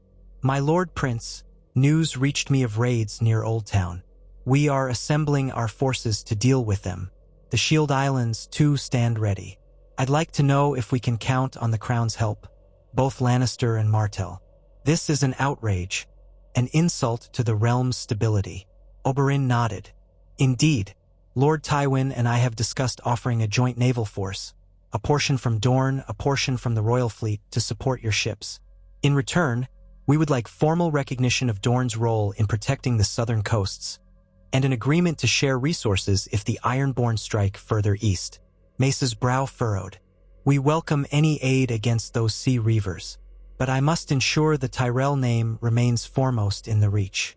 The small folk look to me for protection, and I cannot have it seem as though House Tyrell begs for scraps from Dorne. Oberyn's lips twitched. You can announce yourself as the primary defender of the Reach, of course. We will simply stand in solidarity, as loyal allies to the Crown, and coordinate with your admirals. He paused to gauge Mace's reaction. Let the small folk cheer you. All we ask is acknowledgement that Dorne is playing its part. Mace's chest puffed up a bit, and he glanced at Ser Garland, who gave a subtle nod of approval. Yes, that is acceptable. We will proclaim our shared victory once we drive the Ironborn away. The realm will see that the Tyrells and Martells can stand shoulder to shoulder in defense of the king. Oberyn sensed the self-importance that radiated from Mace Tyrell, but he did not mind so long as it secured the alliance. "Agreed," he said. "We can sign the formal pact tonight, and Lord Tywin will attach his seal. The ships can depart within the week." They conversed a while longer, discussing logistics and which ports would supply the naval forces. Ser Garland, more tactically minded than his father, asked pointed questions about the number of vessels and the chain of command. Oberyn answered patiently, detailing how a Dornish captain, Ser Garibald Euler, would coordinate with the Tyrell admirals. Kevin Lannister chimed in occasionally with suggestions. At last, when the details were hammered out, Mace raised his cup in a toast. "To unity in the South," he declared, beaming. "May we drown the iron-born scum before they spoil our harvests." "Unity in the South," Oberyn echoed, inclining his head. The others followed suit, though the glances traded around the table hinted at the precarious nature of the alliance. Once Mace withdrew to speak with Kevin about some trivial matter, Oberyn excused himself, stepping out onto a balcony that overlooked the Blackwater. Dusk had settled, painting the sky in shades of lavender and rose. Lamps flickered along the city's walls, and the faint murmur of distant water lapped at the shore. He breathed deeply, trying to savor the quiet. Then footsteps sounded behind him. He turned to see Ser Garland Tyrell, the most level-headed of Mace's sons, approach. Garland gave a polite bow. "Prince Oberyn, might I have a word?" Oberyn gestured for him to speak. Garland placed his hands on the balcony's stone ledge, gazing out at the bay. "I wanted to thank you," he said, voice low. "Not for this alliance, though it's certainly welcome, but for how you handled yourself with my brother Loras after the trial. I know he was distraught, losing his place in the Kingsguard. He blames himself for Joffrey's death, for not preventing it." Oberyn recalled that day. Loras, heartbroken and furious, had nearly attacked Tyrion in the confusion after Joffrey's murder. Tywin had removed Loras from the Kingsguard once Tommen came to the throne, insisting that his loyalty be tested. "Your brother's anger was understandable," Oberyn said. "I had no desire to inflame the situation. We all lost something in that war." Garland nodded. "Yes, Loras has found some measure of peace returning to Highgarden. Father wants to keep him close for now. My point is, House Tyrell is not blind to the fact that you could have exploited our chaos after Joffrey's death. You chose instead to work with us. That does not go unnoticed." Oberyn studied the younger man. Garland was reputed to be a skilled swordsman, overshadowed in fame by Loras's renown, yet many whispered Garland was the better fighter. More importantly, he was known for being level-headed. "I appreciate your words," Oberyn said. "We are forging a new path for Dorne. I hope we can do so without repeating the bloodshed of the past. House Tyrell need not be our enemy, so long as we share the aim of stabilizing the realm." Garland offered a small smile. "Stability, yes, that is what the Reach needs. My father might be pompous, but he wants to see the harvests unspoiled by war. If you and Lord Tywin can offer that, we will be strong allies indeed." A hush fell between them, the soft sigh of the night air drifting through. Then Garland excused himself, rejoining his father inside. Oberyn remained on the balcony, letting the conversation wash over him. It was a rare moment of genuine respect from a Tyrell. Perhaps there was hope for lasting cooperation. He stared at the dark waters, thinking of ships setting sail to face the Ironborn. The realm's conflicts were endless, tides rising and falling, alliances forming and shattering. And at the center of it, Oberyn stood, a once vengeful prince now entangled in the realm's fate. He wondered if Illyria might be waiting for him, so he made his way back through the reception hall, where Mace and Kevin were still talking. He offered them a polite nod, then slipped out the side door. The corridors were quieter now, torches lit in brackets, casting dancing shadows. His footsteps echoed as he headed toward the private apartments he shared with Illyria. On the way, he passed by one of the concealed doors that led to a servant's staircase, and froze when he saw a cloaked figure lingering there, partially hidden by the gloom. A prickle of warning slid through him. Oberyn loosened the dagger at his belt, stepping forward cautiously. "Who goes there?" The figure turned, a flicker of lamplight revealing the smooth face of Varys, the master of whisperers. He wore his usual mild expression, hands tucked into his sleeves. "Prince Oberyn," Varys said softly. "You are out late." Oberyn exhaled, allowing himself to relax a fraction. "So are you." Varys glided closer, his voice hushed. "The Red Keep rarely sleeps, nor do those of us who keep its secrets. I happened to see you heading this way and thought to impart a bit of information." Oberyn frowned. "Information?" Varys nodded. "Yes, concerning the Queen Regent. She grows desperate, locked in her gilded cage. My little birds tell me she's been writing letters. Letters she tries to smuggle out with the help of a loyal servant. Where they are sent, I cannot say yet, but the servant was overheard speaking about a friend in the Vale." Oberyn felt a spike of alarm. The Vale was under the influence of Peter Baelish, who might be friend or foe at any given time. "She's reaching out to Baelish?" "It is a possibility," Varys said. "Lord Peter is cunning, and not averse to playing many sides. If Cersei offers him something appealing, a chance to gain more power or gold, he might be persuaded to cause trouble in her name." The notion unsettled Oberyn.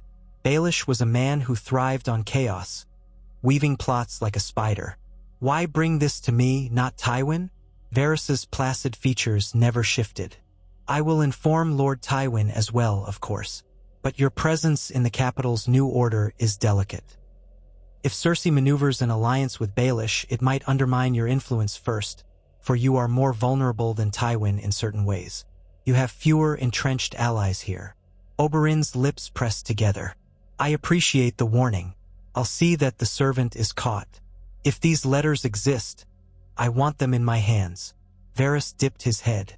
"I thought you might. My little birds will do their part. One final word. Prince Oberyn, be wary.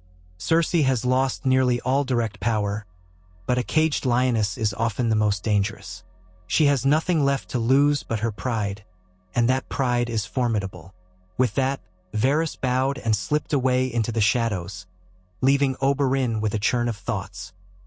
He resettled his cloak around his shoulders and continued on, now keenly aware that the moment he relaxed his vigilance, Cersei would strike. The fortress of King's Landing might be under Martell and Lannister control, but secrets could slip through cracks no guard could see. At last he reached his chambers. Inside, he found Ellaria reclined on a cushioned couch, reading a slim volume of poetry. She glanced up at his arrival, eyes softening with relief.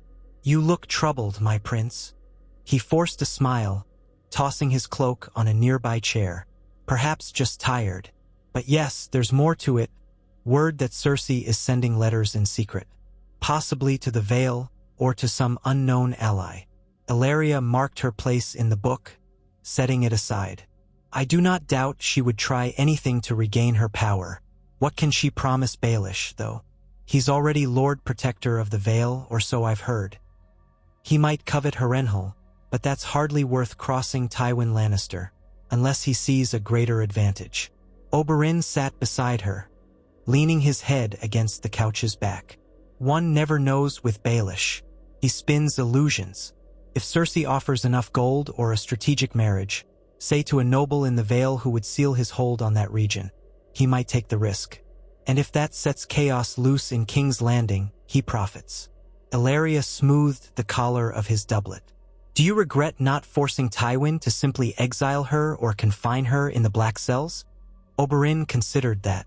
Tywin refused. "He still sees Cersei as his daughter, a Lannister, even if he's furious with her. And I did not push the matter, for fear of sparking a confrontation with the entire Lannister faction. We needed a bloodless transition, but that choice may come back to haunt us." Ellaria rested her head on his shoulder. "We will watch her closely, then. At least you have Varys's help, for now. And you have me." Her warmth against him was a small comfort amid the swirling dangers. He wrapped an arm around her, allowing the tension in his muscles to ease for a moment. You're right. We'll stay vigilant. He glanced toward the shuttered windows, beyond which the city's lights flickered. Tomorrow is another day in King's Landing. Another day of forging alliances, stamping out plots, and ensuring that Dorne's place here remains strong. Ellaria pressed a soft kiss to his cheek. We've come this far. Rest for a few hours if you can. You'll need your wits. He nodded, and together they retired for the night. Despite his fatigue, sleep did not come easily. His mind replayed the faces of those he had confronted: Cersei's hatred, Mace Tyrell's posturing, Varys's careful neutrality, Baelish's potential intrigue. Most vivid of all was the memory of Elaya's face, half lost in the haze of decades past. She had been so gentle, so full of quiet warmth. Her death had fueled Oberyn's rage for half his life. Now that Gregor Clegane was gone, the rage felt different, duller yet not gone entirely. It had transformed into a grim determination to shape the realm so that no other innocent wives, mothers, or children would be butchered in the name of power. When sleep finally claimed him, his dreams were uneasy. A swirl of desert sands meeting black water, a single spear striking at a lion that roared with a woman's voice, gold dust swirling in the wind. Yet in that maelstrom, a child's hand reached out to him. It might have been Elaya's child, or Tommen, or someone else entirely. Oberyn reached back, but the dream dissolved into shifting shapes. He woke before dawn, heart pounding. Ellaria still slept, her form outlined by the thin moonlight seeping through the shutters. Oberyn rose, quietly dressing in loose garments. Sleep was no friend tonight. He stepped onto the balcony, the city below silent except for the distant creak of wagons moving supplies through the dark. The salt tang from Blackwater Bay hung in the air. In that stillness, Oberyn resolved to act swiftly about Cersei's letters. He would not wait for an uprising to form in the shadows. The realm was too fragile for one more great shock. He would speak with Tywin, tighten the watch on her rooms, intercept her servants. If Baelish was indeed the recipient, perhaps they could outmaneuver him before the seeds of trouble took root. A sliver of pale dawn touched the horizon by the time he left the balcony.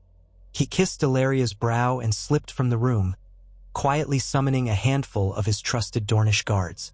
Together, they made their way through the labyrinth of corridors to the wing where Cersei was confined. 2 Lannister guards and 1 City Watch officer stood outside her door.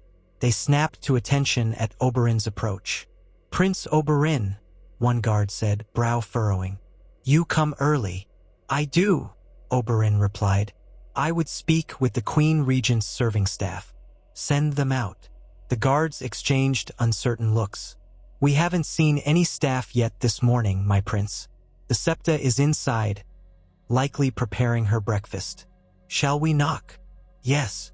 The guard rapped sharply on the door. After a pause, an older Septa opened it, blinking at the unexpected presence of so many men. Her gaze darted nervously to Oberyn's face. "Prince Oberyn? Is something wrong?" Oberyn kept his voice measured. "I need to speak with anyone who has delivered letters for the Queen Regent. Summon her maid or any servant who might have carried messages." The Septa's face paled. "Her Grace's maid is not yet awake, I believe. She was up late, tidying. If you would wait." Oberyn gestured for his guards to move past the Septa. "Then we'll find her ourselves." A flash of alarm crossed the woman's features, but she did not protest. Oberyn stepped into the outer room of Cersei's quarters, glancing around. The drapes were heavy, the furniture plush. 2 candelabras guttered, casting flickering light. A connecting door presumably led to the bedchamber. Oberyn advanced, footsteps echoing on the polished tiles. Before he could take 3 steps, that inner door opened. Cersei Lannister emerged, clad in a robe of crimson silk. Her hair hung loose, and her face bore signs of restless sleep. Yet her eyes gleamed with defiance. "Prince Oberyn," she said, voice cold, "I did not invite you, and you arrive at an ungodly hour with armed men. What is the meaning of this?" Oberyn met her gaze without flinching. "I have questions about letters that may have left your rooms. Letters unsanctioned by the hand of the king." Her lips curled. You presume I write letters? I have no one to write to, since you and my father cut me off from the world. Is that so? Oberyn murmured. I have reason to believe otherwise. She swept past him, chin held high, and gestured to the main door, addressing the guards. You let him in here? This is my personal space. One guard swallowed visibly, but said nothing. Oberyn's guards blocked the door to prevent the maid or anyone else from escaping. Oberyn nodded to one of his spearmen, who opened a small side cabinet. Inside, folded linens and personal effects were neatly stacked. The man rummaged methodically, while Oberyn kept his gaze on Cersei. You have no cause to ransack my rooms, Cersei snapped. This is a violation of my dignity. Even you must know that. Oberyn gave a quiet laugh. Spare me the talk of dignity. I recall what you hoped would happen during the trial by combat, and you forced Tyrion to stand accused under false pretenses. Her eyes flashed. False pretenses? He murdered my son. How dare you? You know as well as I that Tyrion was not the culprit. Your father accepts that. The gods deemed him innocent. Oberyn tilted his head. Now, enough false outrage. Where are the letters? She pursed her lips, a flicker of uncertainty betraying her. I have nothing for you. Drag your men around my chambers if you must. You'll find only my personal items. Behind them, the spearman rummaging in the cabinet let out a short exclamation. He drew forth a small sheaf of parchment. It had been tucked behind a set of folded cloaks.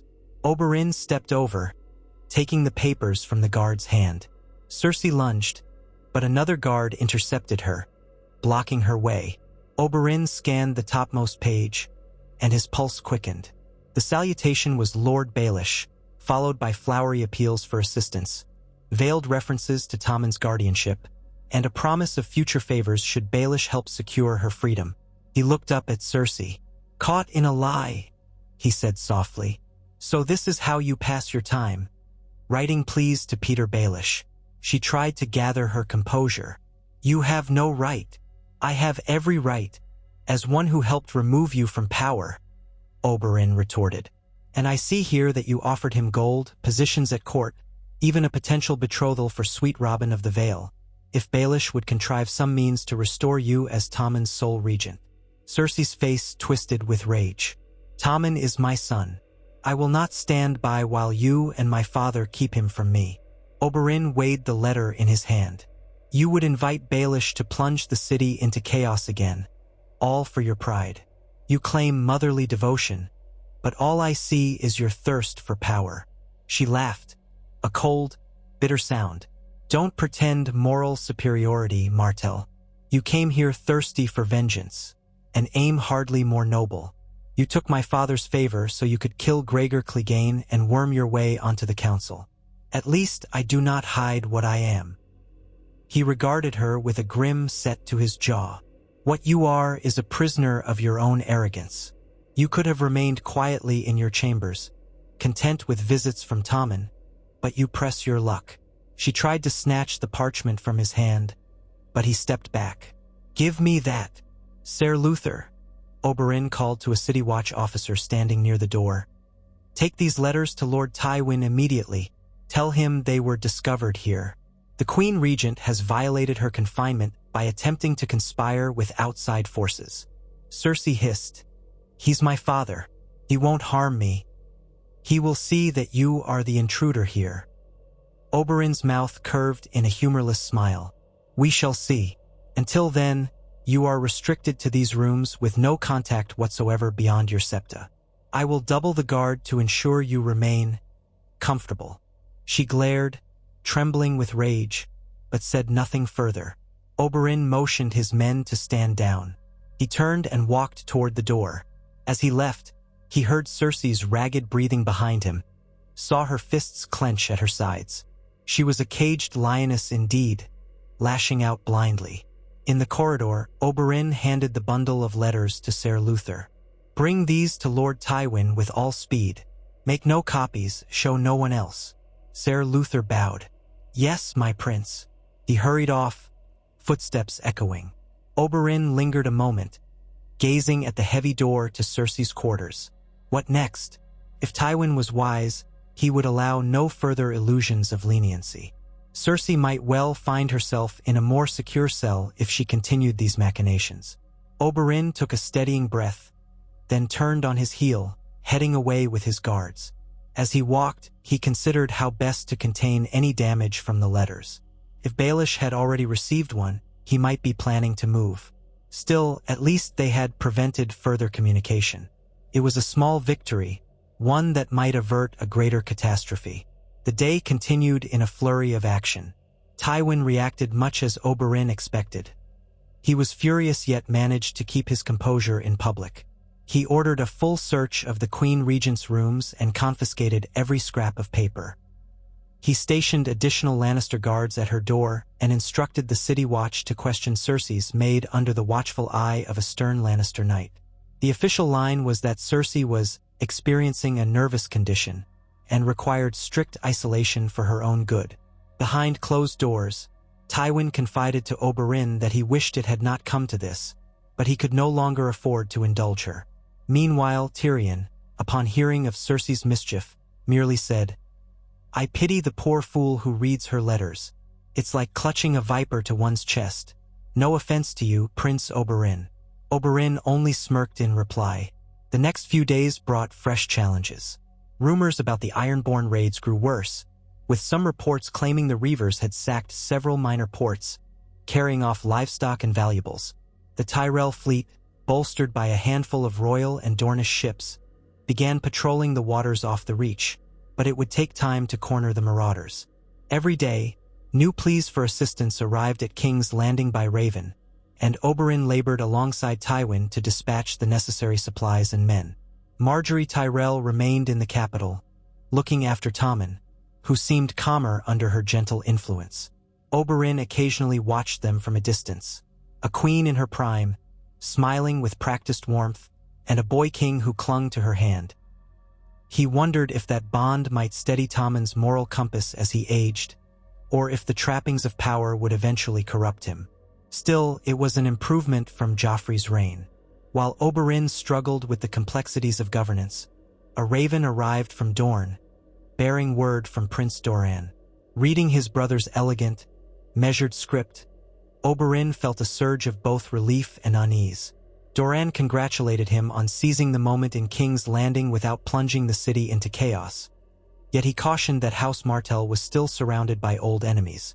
Doran wrote that if Oberyn deemed it wise, he would send more Dornish soldiers to garrison King's Landing, but only if Tywin formally requested it and recognized Dorne's authority over those forces.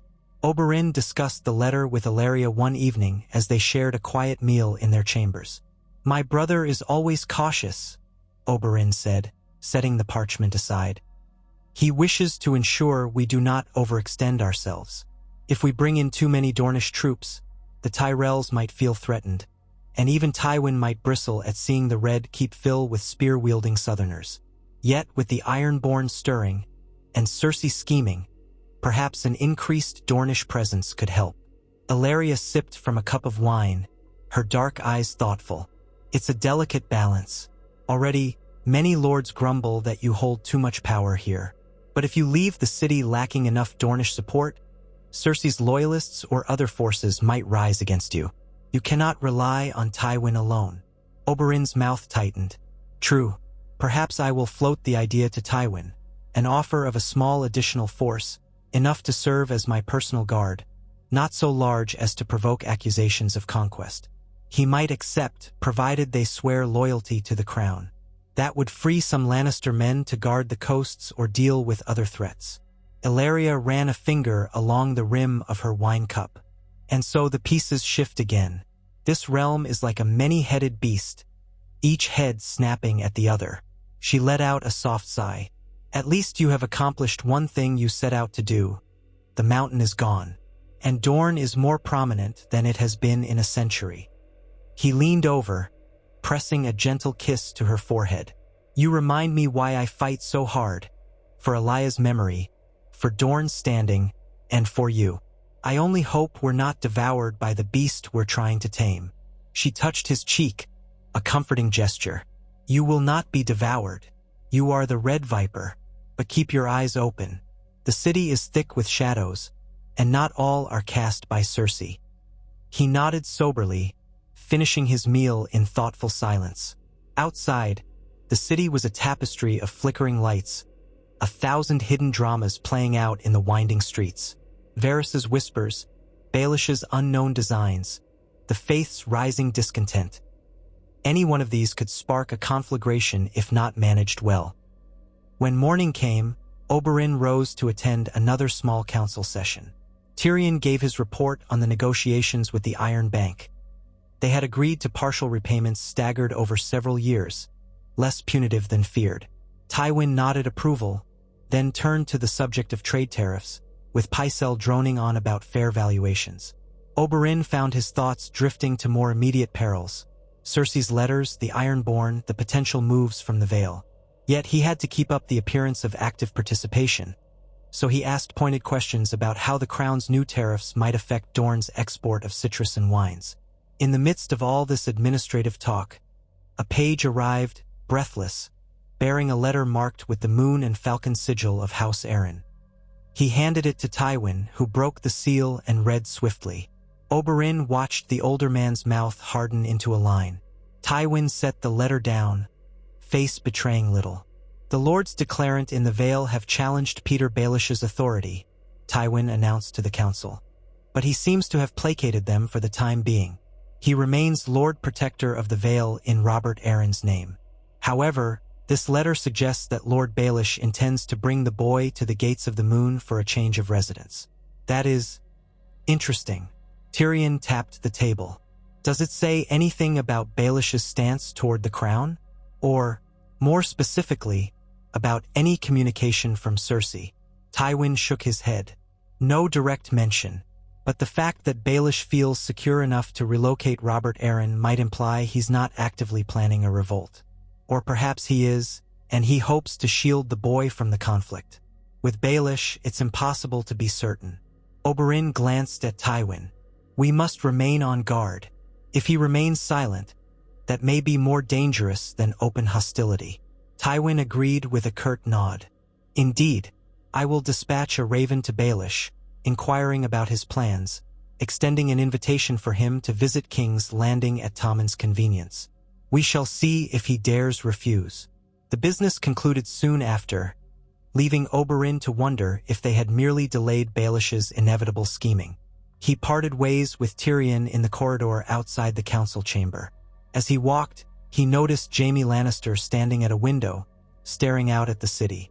Jaime's metal hand rested on the windowsill, and his expression was pensive.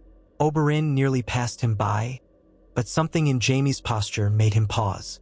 "Sir Jaime," he said quietly, "you look troubled." Jaime turned, the corners of his mouth lifting in a half-sardonic smile. "I am troubled. My sister's captivity, my father's single-minded rule, and now these threats from every corner of the realm. Perhaps I'm growing weary of it all." Oberyn hesitated, unsure if Jaime wanted consolation or confrontation. "We do what we must," he said at last. "Better a few controlled measures now than another war." Jaime nodded slowly. "I know. Still, I can't shake the feeling that everything we build here stands on shifting sands. It could collapse at any moment." Oberyn regarded him with a measured gaze. "That is the nature of power in King's Landing. But you have a choice: help us keep the peace or stand aside and let it falter. You're the king's uncle and Lord Commander of the Kingsguard, if I recall." A mirthless chuckle escaped Jaime's throat. "Lord Commander of a Kingsguard that's half empty and overshadowed by politics." He shook his head. "But you're right. I'll do what I can, for Tommen. He deserves better than Joffrey had." A small current of respect passed between them. Two men who had once been on opposite sides, now forced to maintain an uneasy truce for the sake of a fragile realm. Oberyn gave Jaime a brief nod and continued on his way. The day wore on in a blur of duties and preparations. By the time evening came, Oberyn found himself in the training yard behind the Red Keep, spear in hand. He had neglected his martial exercises for too many days, and he yearned for the fluid dance of combat that cleared his mind. A handful of his Dornish men joined him, sparring under the glow of torches. The yard was mostly deserted. A few Lannister guards watched from a distance, more curious than alarmed. Oberyn moved in graceful arcs, his spear whirling. Every thrust, every pivot, was a memory of younger days, a time when war was a simpler matter of skill rather than cunning alliances. Sweat trickled down his temples. The day's tension bled away into each strike. In one fluid motion, he knocked a sparring partner's blade aside, spun behind him, and tapped the man's back with the spear's butt. "Well struck, my prince," the warrior said, panting. Oberyn smiled, lowering his weapon. The heat in his limbs felt good, anchoring him in the present moment, free from the labyrinth of courtiers and conspiracies. He took a water skin from a nearby post, gulping down cool liquid. Across the yard, he noticed a slender figure watching. A woman in a cloak, face partially obscured by the torchlight's shadows. When she stepped forward, he recognized Ellaria. She approached, a knowing curve to her lips. "I couldn't sleep," she said softly. "I heard you were down here. Mind if I watch?" Her eyes lingered appreciatively on his sweat-slicked torso. Oberyn shook his head with a faint smile. "Watch all you like, my love. Or better yet, join me." He offered her a wooden practice spear. She laughed, stepping closer, though she took the spear with a half-serious gesture. "I'll not match your skill, Oberyn Martell, but I'll try to keep pace." They sparred lightly, circling each other. Ellaria was no novice. She'd practiced enough to move fluidly, though her style was less about raw aggression and more about cunning feints.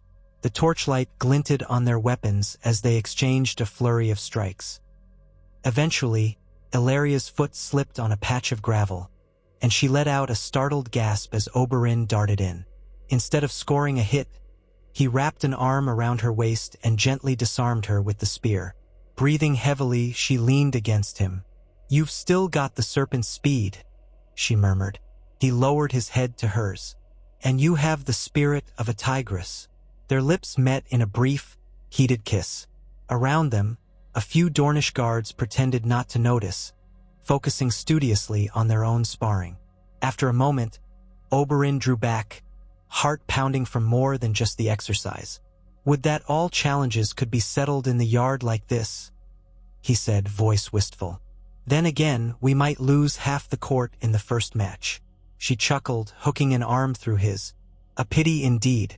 Let's return to our chambers before the night grows old. You'll need your rest, if tomorrow is to bring more intrigue." They walked away from the yard, the flicker of torches casting long shadows across the worn stones. Oberyn felt a fleeting moment of peace in Ellaria's presence, a reminder that, beneath the politics and alliances, there was life to be lived. He recalled again that years ago, after Elaya's death, he had almost forsaken such softness in pursuit of vengeance. Now he stood on the brink of a very different future, shaping the realm he had once only dreamed of tearing apart. Night embraced the Red Keep, 1,000 starry eyes overhead. The city below slept fitfully, beset by hidden dangers and the distant specter of Ironborn raids. Beyond the walls, Baelish schemed in the Vale, the Tyrells patrolled the coasts, and Dorne awaited Oberyn's word. In her chambers, Cersei Lannister brooded, like a lioness licking her wounds in the gloom. And in the midst of it all, Oberyn Martell, the Red Viper, kept his stride. Each day, each decision shaped this new tapestry of power. Such was the price and the thrill of seizing King's Landing in a single bold stroke. He had avenged Elia. He had Clay, made a seat at the highest table. Now, the question was whether he could hold it without plunging the realm into fresh calamity. For the time being, at least, he would fight to ensure the Seven Kingdoms did not break apart under the weight of too many crowns and too much pride. And if the gods were good, or if his own will was strong enough, the House of the Rising Sun would emerge from the shadows of the Lion's Den with its honor and ambition intact.